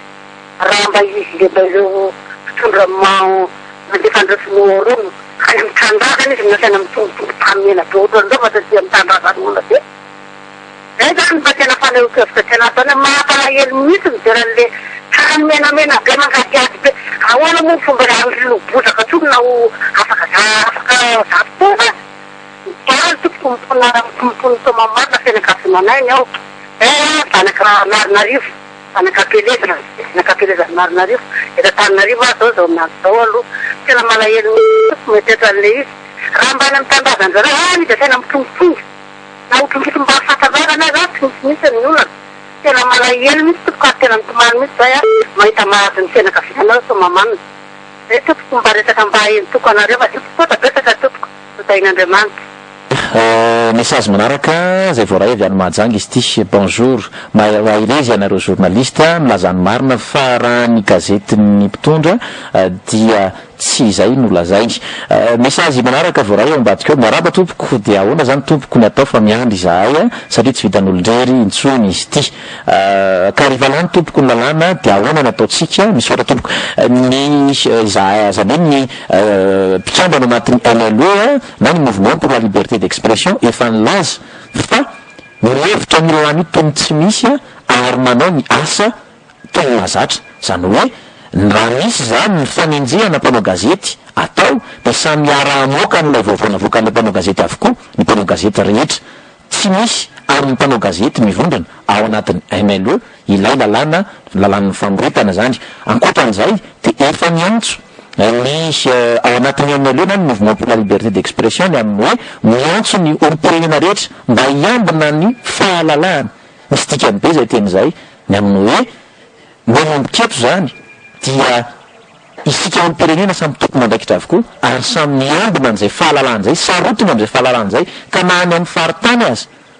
voatoytona ilay fahalalahana da isika olopirenena no mitsangana avy hatrany manolohitra amin'izay famonona ny fahalalahana izay eto ihany koa iny mpanao gazety namanay tsina manahoana ny fahitanao an'izay zava-misy zay zany hoe mitendra nefa vita sy mitoy ary ty resaka code de la communication nampiarina tsokosoko teto Madagasikara ity. Ny fahitako anazy namana selo marina ny tenin'le olona teo zany marina satria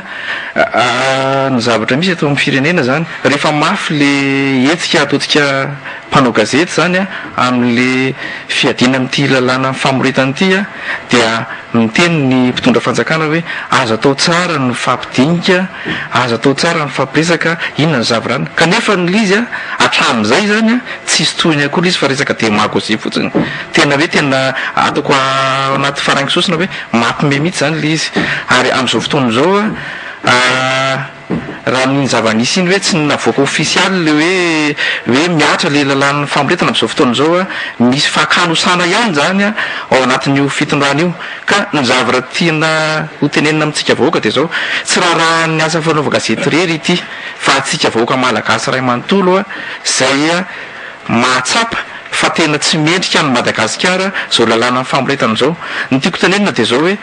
zao ara misy ny mpanao gazety milaza ny zavatra tsy mety eto amin'ny firenena zao nataon'le mpitondra ka voamaika fa tsy zany ny mpanao gazety ilazany vaovao marina misy eto Madagasikara dia ataoko angamba fa tena tsy haiko hoe inona zany ny zavatra hitranga eto Madagasikara eto ka anjarantsika vahoaka malagasy miara-mentana aminay mpanao gazety fa tena efa tafahoatra ny mety zao zava-misy eto amin'ny firenena izao ka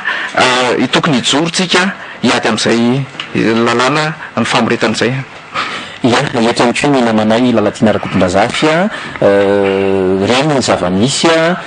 misy ny dinga nefa vitatsika mitoyny ary nefa ampiarana zay lalàna ny famoretana antsokosoko zay ny fanarabanao. Ia miaraba ny mpiainy miara-manonja rehetra manerana Madagasikara misaotra voalohany indrindra aloha amintsika onjam-peo rehetra izay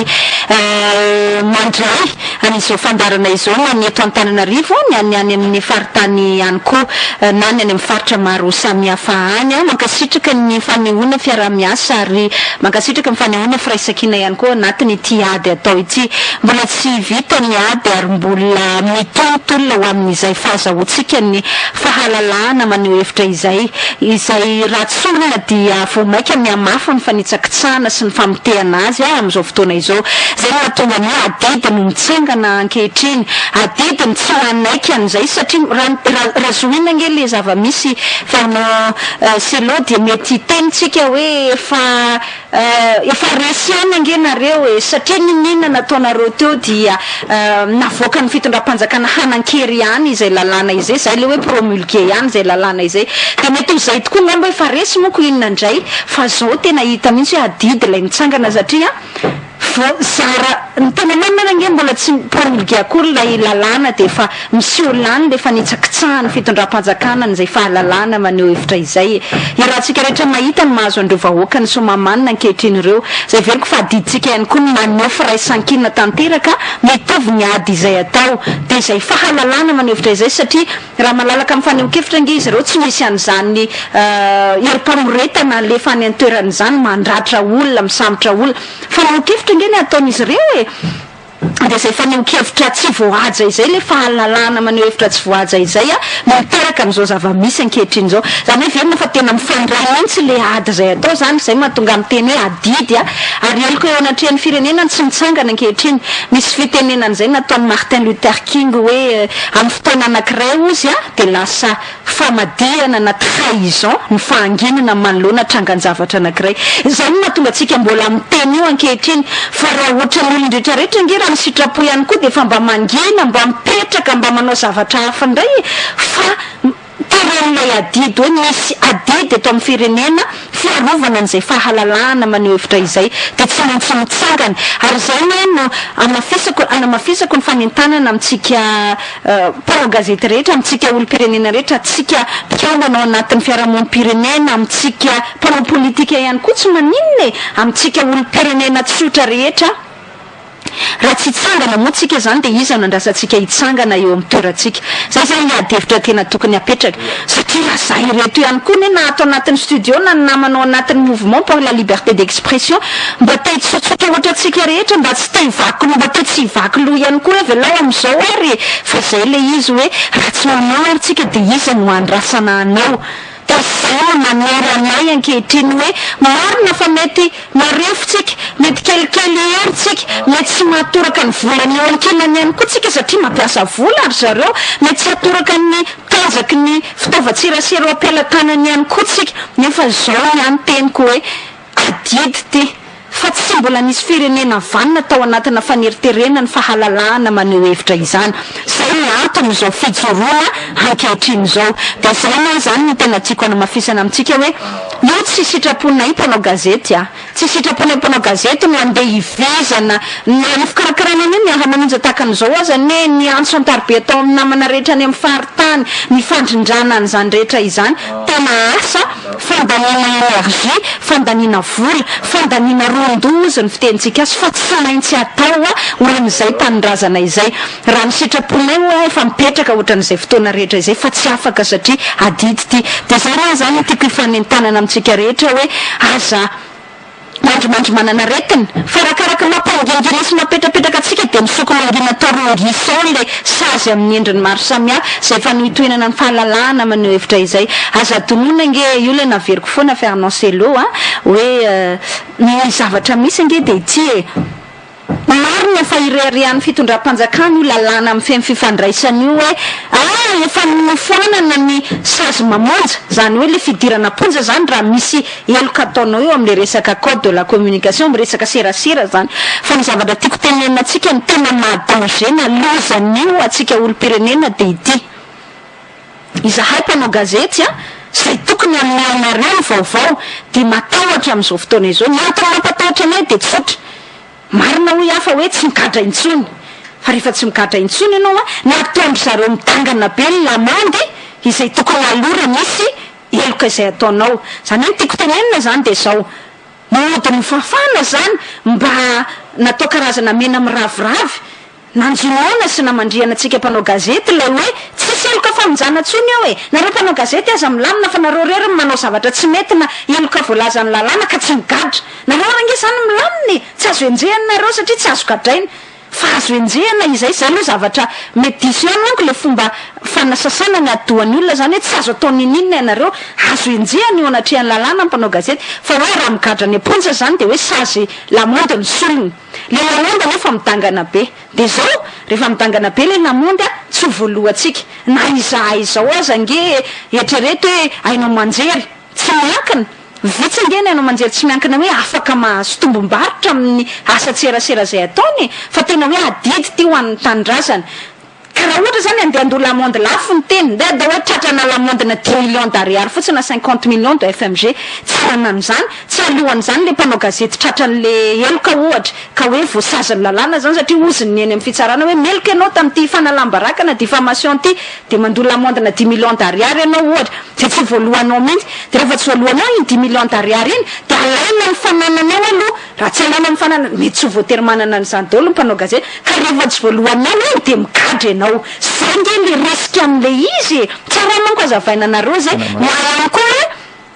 anatin'ny lalàna ny feny fifandraisany ihany de misy eloka sasantsasany zay apetrany misy andininy sasantsasany hoe ity izy izy ty eloka ty raha mahavoasazy de sazy voalazany code pénal na ny lalàna mifeny adeloka tsotra zany no anasazina azy code pénal atsika malagasy io zany or nefa ao anatin'le code pénal mbola peine d'emprisonnement na sazy famonjana ny misy moteneniny zany ianao anatin'le code tsy sazy famonjana ao fa raha sendra meloka ianao zany ka mifanandrify amin'ny karazakeloka voalazan'le fehezan-dalàna ao anatin'ny code pénal iny de mikadra ianao zany nge le izy nany hoe nenina zany na tsy miendrika amin'ny vantana intsony aza le sazy famonjana mbola misy sazy famonjana mirangaranga eo ambony lohany mpanao gazety foana miaingy amin'io resaka lamonde io zany tsara azavaina amitsika satria ohatra narebreby zany tsika hoe nareo koa inona ihany ny tediavinareo nareo ohatra mila voatsiary mitady zavatra tsy misy anareo anatin'le rehefa zavatra efa mananareo inona ny tediavinareo atao zany nareo zany de tsy meloka mihitsy zany tsia meloka mihitsy izahay fa le olana hatrany ampiandohana de hoe lasa tsy misy afa tsy fitadiavana famaritana eloka zany hoe ny zavatra rehetra ataon'ny mpanao gazety io de asokajiana eloka daholo raha miainga amin'ilay code de la communication zay zany le problème atsika io misy ohatra ny andin-dalàna rehetra isan'ny andininy miainga hatrany amin'ny laharany andininy voalohany ka hatrany amin'ny 209 article sazy daholo raha vao manao an'izao anao de tratrany sazy ohatr'izao raha vao manao an'izao anao de voasazy ohatran'izao zay zany ny zavatra misy ao anatiny io code io ka zay ny tenenako hoe ho antsika olom-pirenena mety tsy taitra amin'ny vantana satria ho anareo mpanao gazety io fa raha miserasera amin'ny facebook ianao de tratrany raha ohatra anao ka maneho hevitra fotsiny ohatran'izao anao na amin'ny telefonina azy de mety ho tratra ianao rehefa ataon'ny mpitondra fanjakana fa manala baraka azy de mifara indrindra moa de ity atao atsika mpanao gazety tsy afaka hamoaka vaovao intsony de dikan'izay le zonao olom-pirenena azy vaovao ny voatohitohiny zay ny milazana hoe tsika rehetra nge voakasika io daholo fa tsy hoe tsika mpanao gazety rery zay ny tenenana hoe mifo aza andao sika rehetra hiara-neo firaisan-kina hanohitra nyity code de la communication ity reny lalatiana rakotona zafy ny zava-nisy nanao mitindrana maro isika nianga avy eto ambenivohatra ny fanagonatsonia ny fifampidiniana sy ny fifampiresahana ihany koa ny zany hoe ny zavatra andresahany fianakaviam-be resam-pirenena ny amin'ny hoe asoa ny fifampidiniana sy ny fifampiresahana miatra ihany ty ny lalan'ny serasera lalan'ny famoretana ho izy tsika tsy misy mihitsy eny zay hoe fifampiresahana izay ary ny filohan'ny ampen'ny eran-dolona azy de mbola nlaza hoe matsapa zany misy zavatra tsy mety ao anatin'io ao fahitanareo an'izay zavatra zay lizingy namana seloha tsotra za zany izy somary iverina kely hatrany amboalohany mihitsy ny tiako tanenina azavaina amin'ny voaka malagasy de zao tsara ho fantatra ny voaka malagasy de zao nisy ny atrikasa natao tetanonarivo de natao tany atsirabe natao tany mazanga nangalana ny hevitra rehetra mikasika ny olalàna momba ny code de la communication io fa ny tena zavatra tena tsy azo ekena ary tena mauvaise foi mihitsy malefa tany amin'ny ministère le zavatra dia ataoko ngamba hoe à 80% novaina daholo le texte rehetrarehetra zany zavatra zany tsy manangalana ny hevitra ny mpanao gazety akory nefa ny mpanao gazety no concerne voalohany indrindra ao anatin'izany zavatra zay ka marina ny teny namana rehetra zay nifandipy fitenenana teo hoe ty raharaha tya tsy raharahan'ny mpanao gazety irery fa raharahan'ny mpanao gazety miaraka amin'ny voaka malagasy ray manontolo mihitsy tokony hijorotsika ary marina ny tenyny antso ataribina ataon'le olona teo hoe rehefa atao izy tya de andao tokony atao hatramin'ny farany satria ny olona miandry hoe ino maro zany ny zavatra tokony atao ka zay no anentanana antsika namana mpanao gazety sy ny olona rehetra ny société civile indrindraindrindra satria reny no mifanerasera amin'ny olona eny anivo amin'ny fiarahamonina eny mampafantatra ny olona hoe inona marina moa ny zavatra tokony atao manoloana n'izao lalàna ny famboretana eto Madagasikara zao namana selo ia ho atsika olo-pirenena manerana ny Madagasikara moa zany zay miara-manonja miaraka aminay hoasany etrano inona moa zany toiny raha nanao an'le fanangonatsonia ny ailalona ny mouvement pour la liberté d'expression de efa laza fa tsy hijanona ny tolona miandra pahatratra an'izay tanjona zany hoe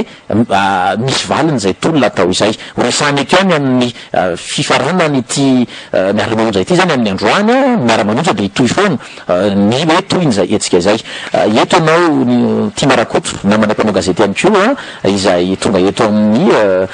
plateau eto amin'ny miara-manonja ao amin'ity andro soma ity reny ny zava-nisy reny ny dingana efa nataotsika ary niezaka foana nytady an'izay hoe fifampiresahana zay tsy mirara iny ny fitondrana fa dia nampiarana ary nagaga tsy nampiarana zany hoe tsy natao ofisialy ny fampiarana zay lalàny ny famoretana izay fa dia honohono antsokosoko manahoana ny fahitanao an'izay ia mamerina ny reo vahoaka marobe mandroy ny radio Miara-manonja namana selo efa mazava moa zany resaka fa efa nataony fanjakana tsokosoko tany ny fanaovana soy an'ilay lalàn'ny famoretana de efa miandra zany izy manomboka zao any tamatavy izy no any tamasina izy no mamahany ndrasa satria manenina raha natao pabe masitra tanina rehefitrety rehefa nangatakotsika ny herin'ny talatalasa teo hoe efa miasara-dalàna ve io lalàna io sa ahoana dia zay moa zany mavaliny tamin'ny tomasina tany nandritran'ilay filakevitry ny misy tety faritra zay natao somary elana ny zava-misy eto andrenivohitra sy manodidina ny Antananarivo ihany io zavatra tao amin'ny fanjakana io mazava be zany fa tsy anampiniavana mihitsy ny fanjakana amaolana ny fiaraha-malala fa voamay tsy mampandroso ary mampianatra antsika na eo amin'ny lafiny ny faneho-kevitra fa ny sofotra zany hoe so aneho hevitra zany kanefa dia ny fanjakana mihitsy moa zany no alarina zany hoe amin'ity fanampina mafy ty zava-dehibe ny zao etsika ataotsika satria zao efa niady foana atsika efa nanomboka ny fitetezam-patra efa nisy ny fanentanana efa nisy ny fanambonatry ka ny somaratena fa amboritry tontolo tya dia miantso ny tsirairay tsika mba ifanamentanana amin'ny mpanao gazety fa manomboka izao zany dia tsy mijanona tsony ny tolona ho an'ny fahalalahana maneho-hevitra. ia eto ihany ko soavandriamartafika arak'izay nresahana zay moa zany hoe miazaka isika ny fampiresaka mitady an'izay fampiresahana ny marimaritra iraisana satria matetika milazaina foana hoe ny mpanao gazety dia mila voatsiary tsy te hifampiresaka zao zava-misy nefany niatry le lalàn'ny famiretana ozy izy tsika lalàn'ny serasera eto Madagasikara ny tolona ritoy fa ny fahitantsika n'izay hoe ny fiezahana moa zany na mihitika tanteraka izay fampiresana sy fampidiniana tamin'ny fitondram-panjakana izay ny tena mahavariana sy mahavalalana ary azo ambara ihany ko hoe mampalahelo sy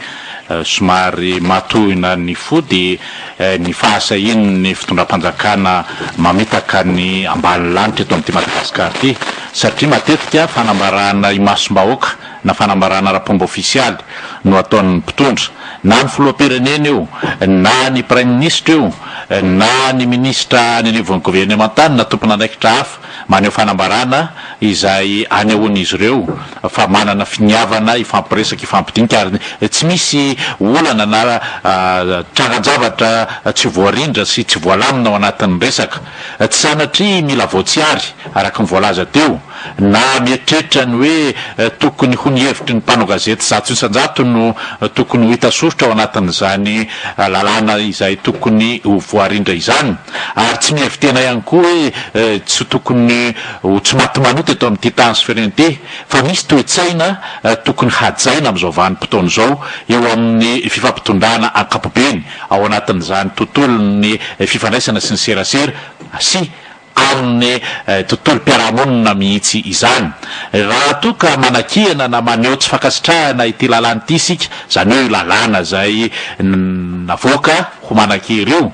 dia no ny fahatsapana ary tsy tsika mpanao gazety ihany fa ireo mpiara-miombinatoka amin'ny ankapobeny niarana molavola sy nandrafitra n'io lalàna io ary tsy ireo ihany koa fa na ny olo-pirenena tsotra izay mahatsiaro ny lanjany zany hoe fahalalahana maneho hevitra zany ary matoa nahatratra analiny maro ny olo-pirenena tonga nanao sonia niara-peo tamintsika ny amin'ny hoe tsy azo ekena ary tsy mety io lalàna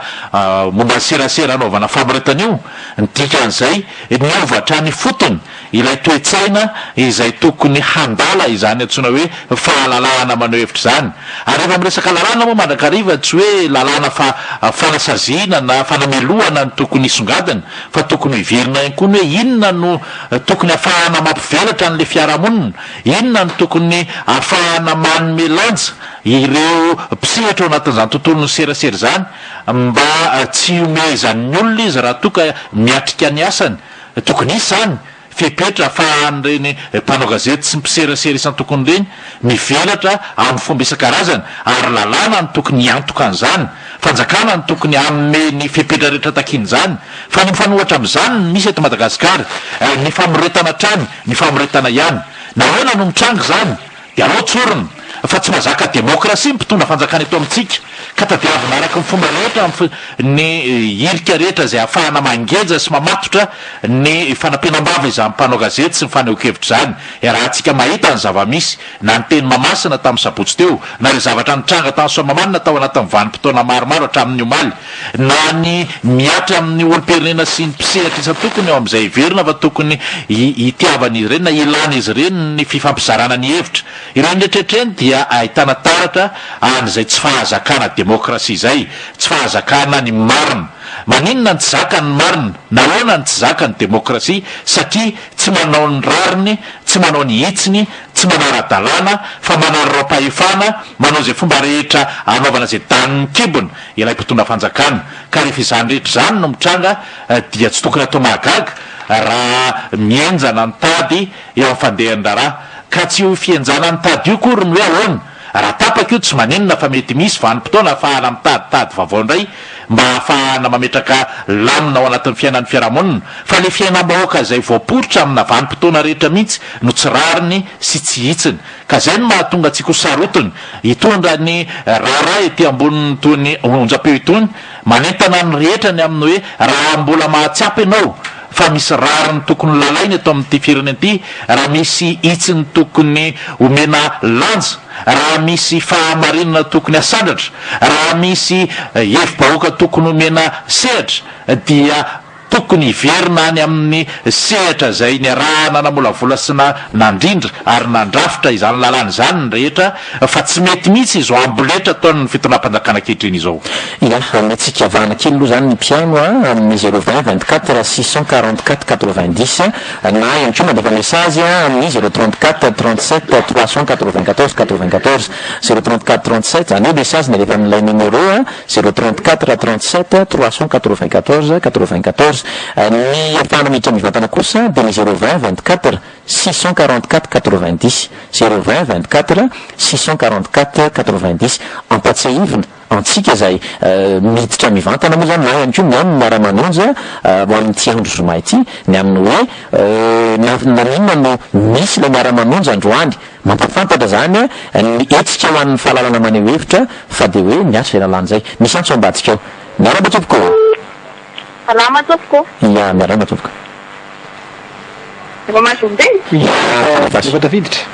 aty amin'ny fantany salama indrindra tompoko zay za zany te hiteny hoe misaotra anareo nanao ny miara-manonja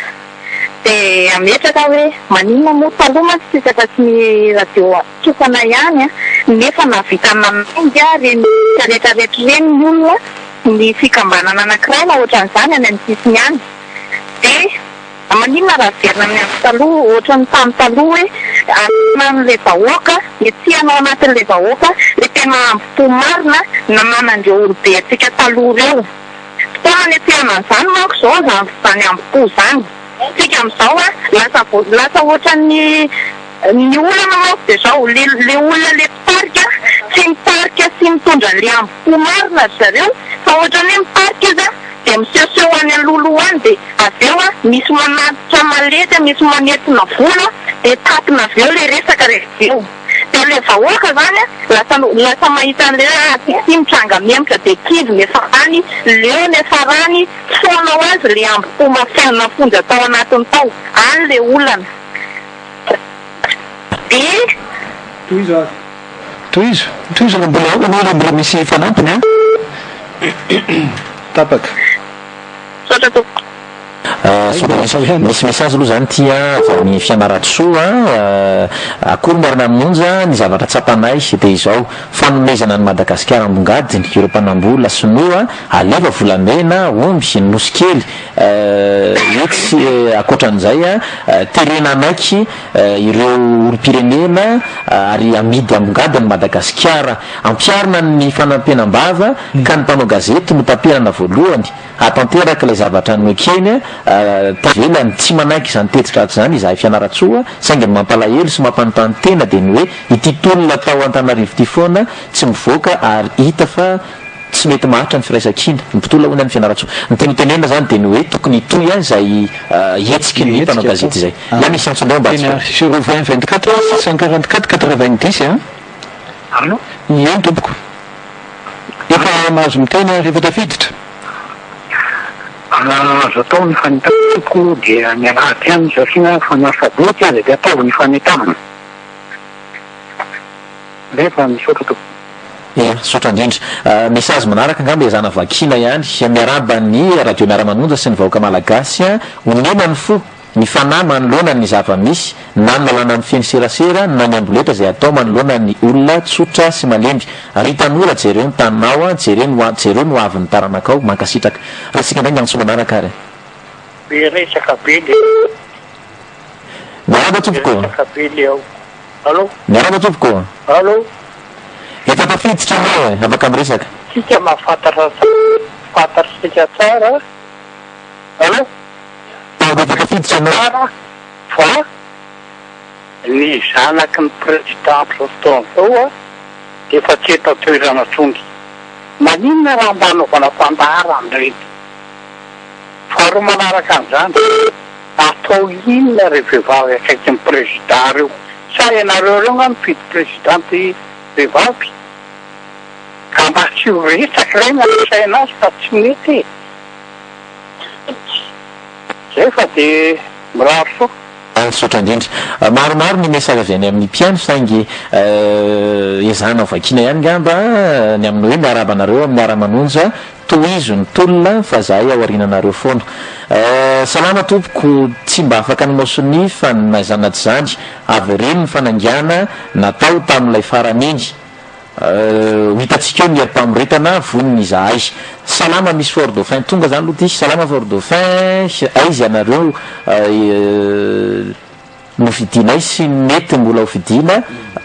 vary laharana amin'ny vidiny lafo no sady tsy voaja ny zony mpanjifa etsy andany ny rano ilaharana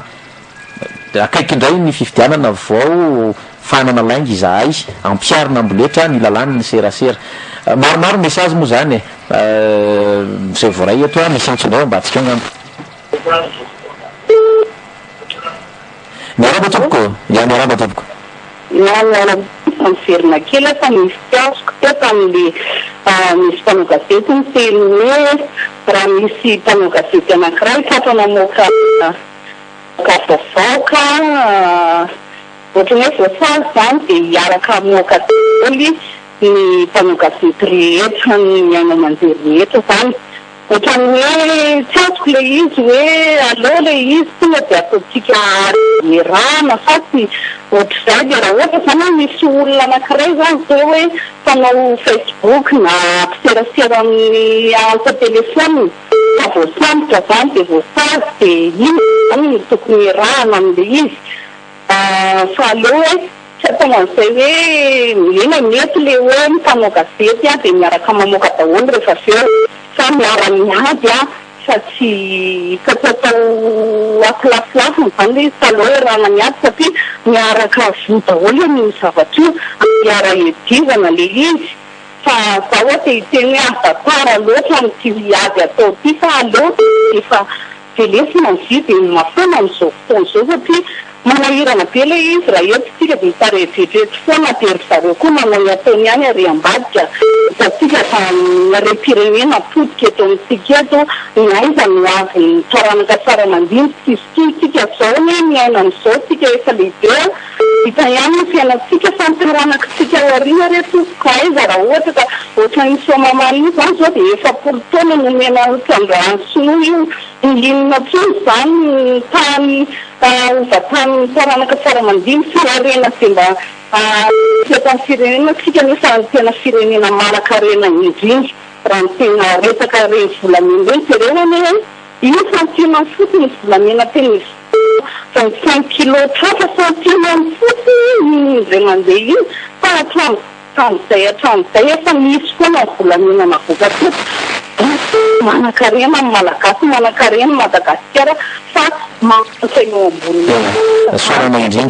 angina ihany saky amin'izany satria hoe otapena na vavaka dia ina ihany ary zany moa isoranao am'izay faneho-kevitra izay angamba iverintsika anatin'ny resaka indray misy mpanao gazety namana hafa ihany koa zay tonga eto zany fampafatarana ihany natao zany fa tamin'ny teteza mita teo isomamanina io tamin'izany mbola le mpitrandraka le mandinika reny le association paysanne reny nitrandraka tao zany hoe le manivana volamena le amina desiny azy le lanjaina amina grama reny tamin'ireny dia efa nanao organisation ny tany amin'ny région ny tasy tamin'izany fotoan'izany momban'ny hoe fitrandrahan'le tatsa volamena somamanina ary nisy ristorana napiderina napetitra roapolo tapitrisa ireblanja isam-bolana ho an'ny commune somamanina dia izay nanaovana an'io le tsena inona nitofery miaramila le omaly iny vola tamin'ny volamena ny trandrahana tatsa iny nanaovana CSP2 nanaovana école sy ny barazy tany ambany voatra tany sy ny sisy zany hoe mbola tsisy sinoa zany io fa le tatsa ka le zavatra ataon'ny sinonga izay ihany io efa vitan'ny tatsa taloha zany io ihany no ana fisiny ambomboarina ao dia izay tsika dia sotroka am'le hoe ka izy any amboatra sekoly ka izy any amboatra lalana nefa le mpitrandraka madinika kely le amina kotra reny volamena azony nazahoany commune hatrany amin'ny 20 millions efa am'izay isam-bolana nahavitana raharaha ko maninona moa no omenany sinoa fefa nisy volanitsy ohatran'izay eny anie zany teo aloha zay ny fanazavany tompony andraikitry ny région ny tasy tamin'ny fitondrana teteza mita teo tsara hoentina amintsika mpiena eto ko ny nanampanao gazety hitondra ny fanamkevitra moa zany manoloana amin'izay atao hoe fampiarana ny lalàny ny famoretana eto Madagasikara zay be ny dingana efa nataotsika saingy ankehitriny dia niatry zay lalàny zay ary na isika arany honhony na hainona azy ary rehefa avy eo moa zany dia antamatiavy ny nafantarana hoe tena miatra tokoa zay lalàny ny famoretan'izay fahitanao an'izay zava-misy zay aloha zany amin'ny akapobe saotranao namina selo nany fitenenina ny promulguena antsokosoko tokoa ny lalàna fa manararaotro fandaharina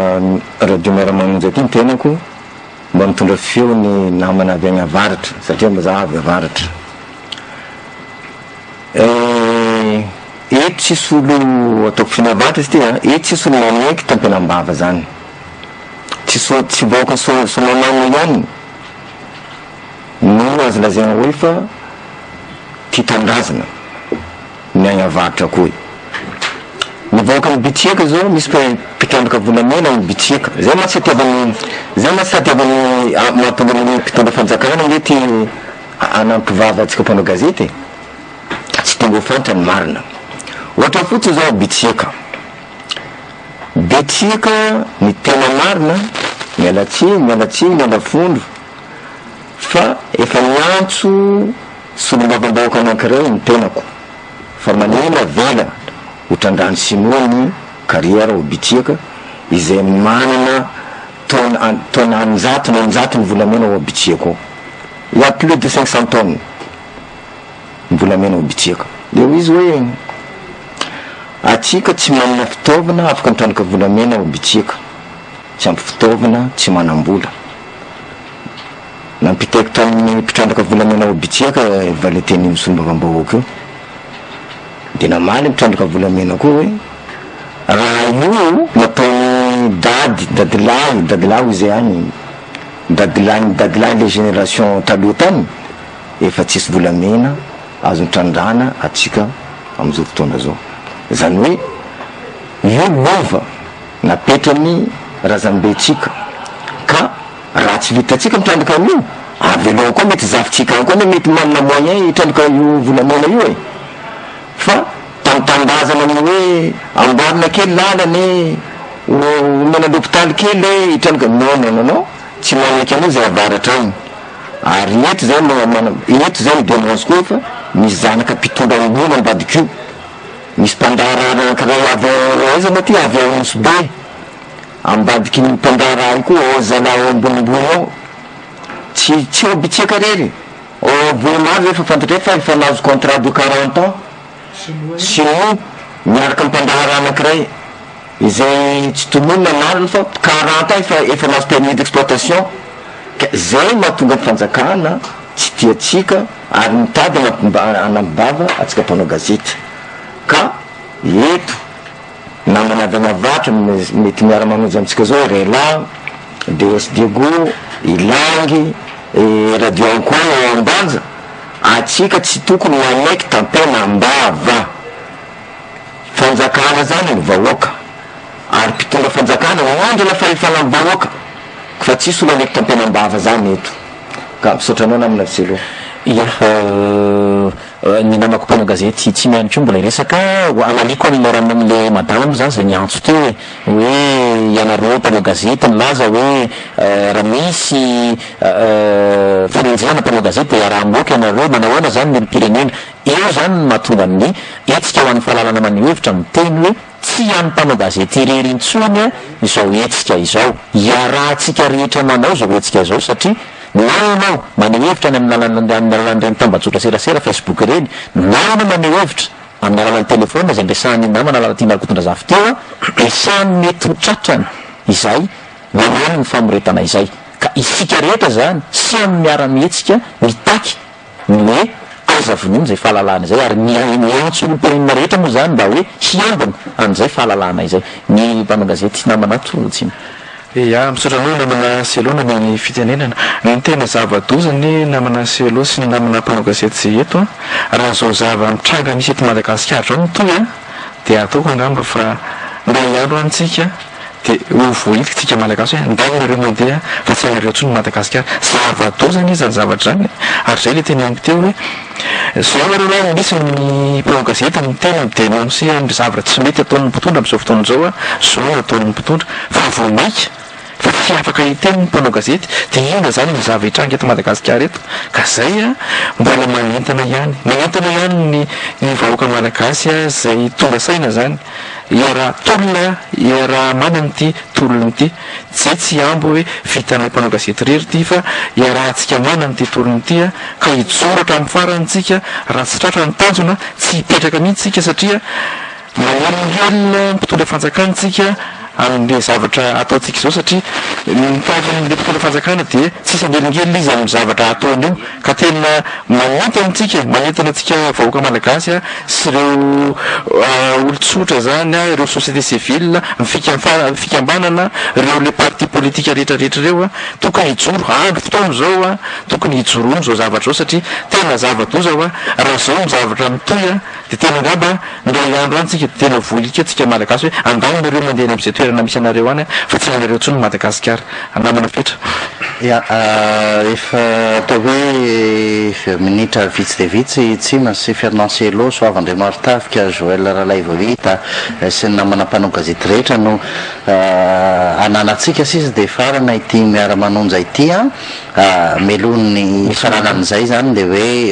misy manontany hoe fandaminana ny foy de foy ny miara-manonja fanomboana androany fa entanina moa zany tsika zay no mahatonga any miteny hoe miantso ny olom-pirenena rehetra mba hiambina an'izay fahalalana izay zay le izy satria le tolona zay atao na de eo ary reo le hoe sedra ny lalovany le tolony sy le etsika ho amin'ny fahalalana maneho hevitra de vomaika atao hoe mahazo faka satria ny rehetra am'izao fotoana zao miara mahatsapa na inona sehatra misy azy na inona sehatra misy azy fa fototra zany fahalalana maneho hevitra zany raha tsy ilaza fa tsy reny zava-misy teto Antananarivo nataony ny mpanao politika tetsy mamasina ireny na de hoe amina trano mihidy raha tsy afaka maneho hevitra pirofo manamafy an'izany ihany ko ny zava-misy amin'ny somamanina hoe olom-pirenena tsotra miaro ny tanindrazany reny no mahazo azy rehefa anio miheviny sy tsy manaiky amin'izay zavatra apetraky ny fitondram-panjakana reny rehetrarehetra reny zany manapirofo mandresy lahatra ny olom-pirenena tsirairay fa tsy raharaha ny mpanao gazety rery zany fahalalana maneho hevitra izany fa raharaha ny malagasy rehetra ary zo fototra omeny ireo lalàna isan-karazany zay miatra eto amintsika fa indrindra moa zany le lalàna fototra zay mahatonga an'le fanangona tsony maro be efa tafakatra hatrany amin'ny 5:03 nareo any Tomasina moa am'izao fotoana zao hoe misy somary nalahelo ihany naninona ny tsy nidina tany ny mpanao gazety na de efa nisy fotoana tokoa raha noeritreretina hoe ndao aka ihany ko ny sony amin'ny any Tomasina fa saingy noho ny fotoana tsy ny famerana nisy an'iny fanapa-kevitry ny fanambarana avy amin'ny gouvernement iny hoe miatra re lalàna de no iverina aloha fa isan'ny zava-dehibe ny hoe ndao iverina iresaka am'le vahoaka zay niara-ny tolona tamitsika nandritra n'izay fotoana maro izay ny fanohana tamintsika nandritran'izay fotoana maro zay no antony tsy natonga tany tomasina sy any amin'ireo faritra hafa eo ampandiniana hoe ahoana ny fomba natanterahana azy satria ao anatin'ny fivoarany toedrara ihany koa de miova tahaka an'izay ny daona hoy filaza azy a misy an'io zava-misy any somamanina io a izay efa nyresahako teo nyresahany lalatina rakotondrazafo nyresahany tsima teo nyresahany fernancelo teo hoe mitovy am'le ady ataotsika ny fahalalahana maneho hevitra ihany ohatrany hafahafa raha hoe isika mpanao gazety a izay miady amin'ny fahalalahana maneho hevitra mahita olo-pirenena voadaroka sy voalatra bomba tahaka an'ireny kanefa ny tsy anana réaction a tsy anana solidarité leverina zany fa tsy maintsy ifandindra amina zavatra ohatran'izany ny etsika rehetrarehetra atao a ary isika olo-pirenena zay mangataka hoe nareo mpanao gazety a aiza ny etsika ataonareo fa somary nangengena de atao anatin'ny fotoana foy zany de tsy maintsy isy fanapa-kevitra hoe ohatrany ahoana ny fomba hitondrantsika n'le tolona mampanantena atsika olo-pirenena ny etsika amin'ny fahalalahana maneho hevitra fa tsy maintsy itoy izany tolona izany ary ny tolona de tsy farana raha tsy any am'le tanjona kendrena de ny fanafoana ny lalàna mikasika ny mamorotra ny fahalalahana maneho hevitra io a ary raha ilaina aza de manafoana mihitsy an'ilay toe-tsaina izay mamono ny fahalalahana eto amintsika fa rehefa io fahalalahana io no omena ny olo-pirenena tsirairay a everina fa tsy de isy loatra ny problema be tahak'izay mitranga amin'izao fotoana izao io zany zao ny zava-misy hoe anatina situation explosive ny firenetsika amin'izao fotoana izao a ary de mirosotsy kelikely makany any a rehefa izay fahalalahana maneho hevitra izay no tapahana sy vonoana amin'ny vahoaka malagasy zay ngamba ny anankiray fa isan'ny hevitra arosony olo-pirenena ihany ko fernancelo sy tsimana hoe andao raha ifamondrona am'izay andao fantaritsika hoe iza daholo ny mpinamana iza ny tsy namana inona no hevitra tokony ho atao entina herovana n'izay fahalalahana maneho hevitra izay a fa tsy maintsy ho aravitsika zany io a ny zavatra misy aloha ny fanapa-kevitra efa tena noraisitsika de hiamafy ny tolona zay atao akoatra ny fahamafisan'izay de hoe tsy iova aloha na de eo ary le lalàna de tsy iova ny fomba fiasa zay efa na mpanao gazety ny mpanao gazety hatramin'izay a ary vao mainka raha ho amafisina satria isy organisation atao anatin'lay etsika amin'ny fahalalahana maneho hevitra amoahana an'ireny grand dossier reny zany hoe raha tokony ho an'ny gazety ray lay vaovao a de lasa ny gazety 27 ndray mandray azy a mariny zany misy fatiantoko ao anatin'izany isorana ny tompony gazety satria tokony hoe skopon-drakoto ny gazety anankiray nefany a lasa tsy maintsy ifampizarana amin'ireo gazety namana rehetra zavatra ohatran'izany zany no entitsika anoizana ny titolo ty ampahafantarana ny fitondram-panjakana fa tsy miembotra ny tolona ary misy zavatra mamparary ny fitondram-panjakana de ho avokatsika reny an'ireny vary vao maika iamafy zany kory tsy midika hoe tsy namoaka ny gazety hatramin'izay fa ny endrika isehoany zany a de somary mafimafy kokoa satria ny any gazety ny radio ny télévision de samy anana an'izay grand dossier zay a eo amin'ny fanangonam-baovao zany famoana zany grand dossier zany nefany a de ao anatin'ny fanajana ny asany fanaovany gazety fa tsy hoe andeha anoratsoram-poana nandeha iteniteny foana nandeha anao zavatra tsy nifanaraka amin'ny etika sy ny deontolojia tsy itsika indray no ampianarina sy andeha hiotran'izany a fa anaraka an'izay fa ampahafantarina pasetifikavana nomena ny fitondram-panjakana ireo ny fitaova-piadina ty amin'ny etsika ho amin'ny fahalalahana maneho hevitra ny gazety ny radio ny télévision ireo no ho ampiasaina entina hiadivana ny famerenana ny fahalalahana maneho hevitra eto amintsika de io moa zay misy afatra kely ny atemba tiako tenenina ho an'ny ministre ny serasera tadidiko ny ministre ny serasera de solombavam-bahoaka Madagasikara tany amin'iny faritra soavina andriny iny faritra itasy a zanaky itasy ihany keo zany ny ministre ny serasera tokony mba isy fanehoan-kevitra mikasika ny somamanina hoe inona ny position anjany zanaky ny faritra zany a manoloana ny reto herisetra manonjo ny mpiray tanindrazany reto fa mianak'iray tiako tenena hoe tamin'nisy olombavambahoaka tsaroko tsara dia niteny izy tao anatin'ny propagande hoe hofitaina ny lalana miainga eo analavory parapatonga ny soavinandreny fa raha tsy vita io lalana io dia ametra-pelana soso olombavambahoaka rehefa nandeha tokoa ny mandany a tsy mety vitany mihitsy lay tsy mety vita mihitsy moa zany tsy hoe vitany tsy mety vita mihitsy le lalana ny azo ny soavinandreny ahitasy a nametra-pelana ny solombavambahoaka zay ministra ny serasera kehitriny tamin'izany fotoana zany ary izy rery tamin'ny tantarany firenena malagasy a no solombavambahoaka nametra-pelany zany hoe manana an'izany fahasahiny zany nanana estime betsaka tamin'izany olona zany a ny vahoaka malagasy hoe zany ka olona mitana ny teniny za zany miangavy azy hoe manoloana nyty olana be zay atreha ny ministera ny serasera tya tokony ampiseho ihany keo ny ministra ny serasera hoe lehilahy ohatry ny ahoana ary manana an'izay estime zay nanana ny olo-pirenena azy zay a manana an'izay toetra miavaka fa tsy fangaro amin'ny fanao politika mahazatra kehitrina za miantso azy satria za koa zanaky ny faritra hitasy a mba anatanteraka an'izay satria zay ny mampiavaka ny atsika avy any ambany andrefa zay lamba ny fernancelo tsima sy ny ekipa rehetra ny miara-manonja atsika fa io moa ianao anarana azy tanteraka ia fanitinana ny miara-manonja moa zany nytanterana tamin'ity zoma ty a ho atsika mpiano rehetra manerana ny madagasikara dia sorana anareo zay nahaliny zany hoe niainatra amin'ny farany ny fandarana akoatran'izay dia mbolanena manentana izahay ao anatiny etsika ho an'ny fahalalana maneho hevitra ny amin'ny hoe aoka samy hiambina amin'ny fahalalana isan'ora satria mitolona dia mitohy tokoa mitolona satria araky ndasana teo a no ifangapahan'ilay olo-pirenena zay maniry ny anao karazana fionambeany zay olona miady ho an'izay fahalalana izay zany hoe ny demokrasia eto madagasikara zay ho avy lay fotoana zay anaovana an'izay saingo na entanina moa zany sika anaraka foana ny vaovao sy ny tohiny zay tolona izay tao anatin'ny fambarana miara-manonja androany dia andresana tamintsika teo hoe fanamina no naverina miara-manonja naverina miara-manonja satria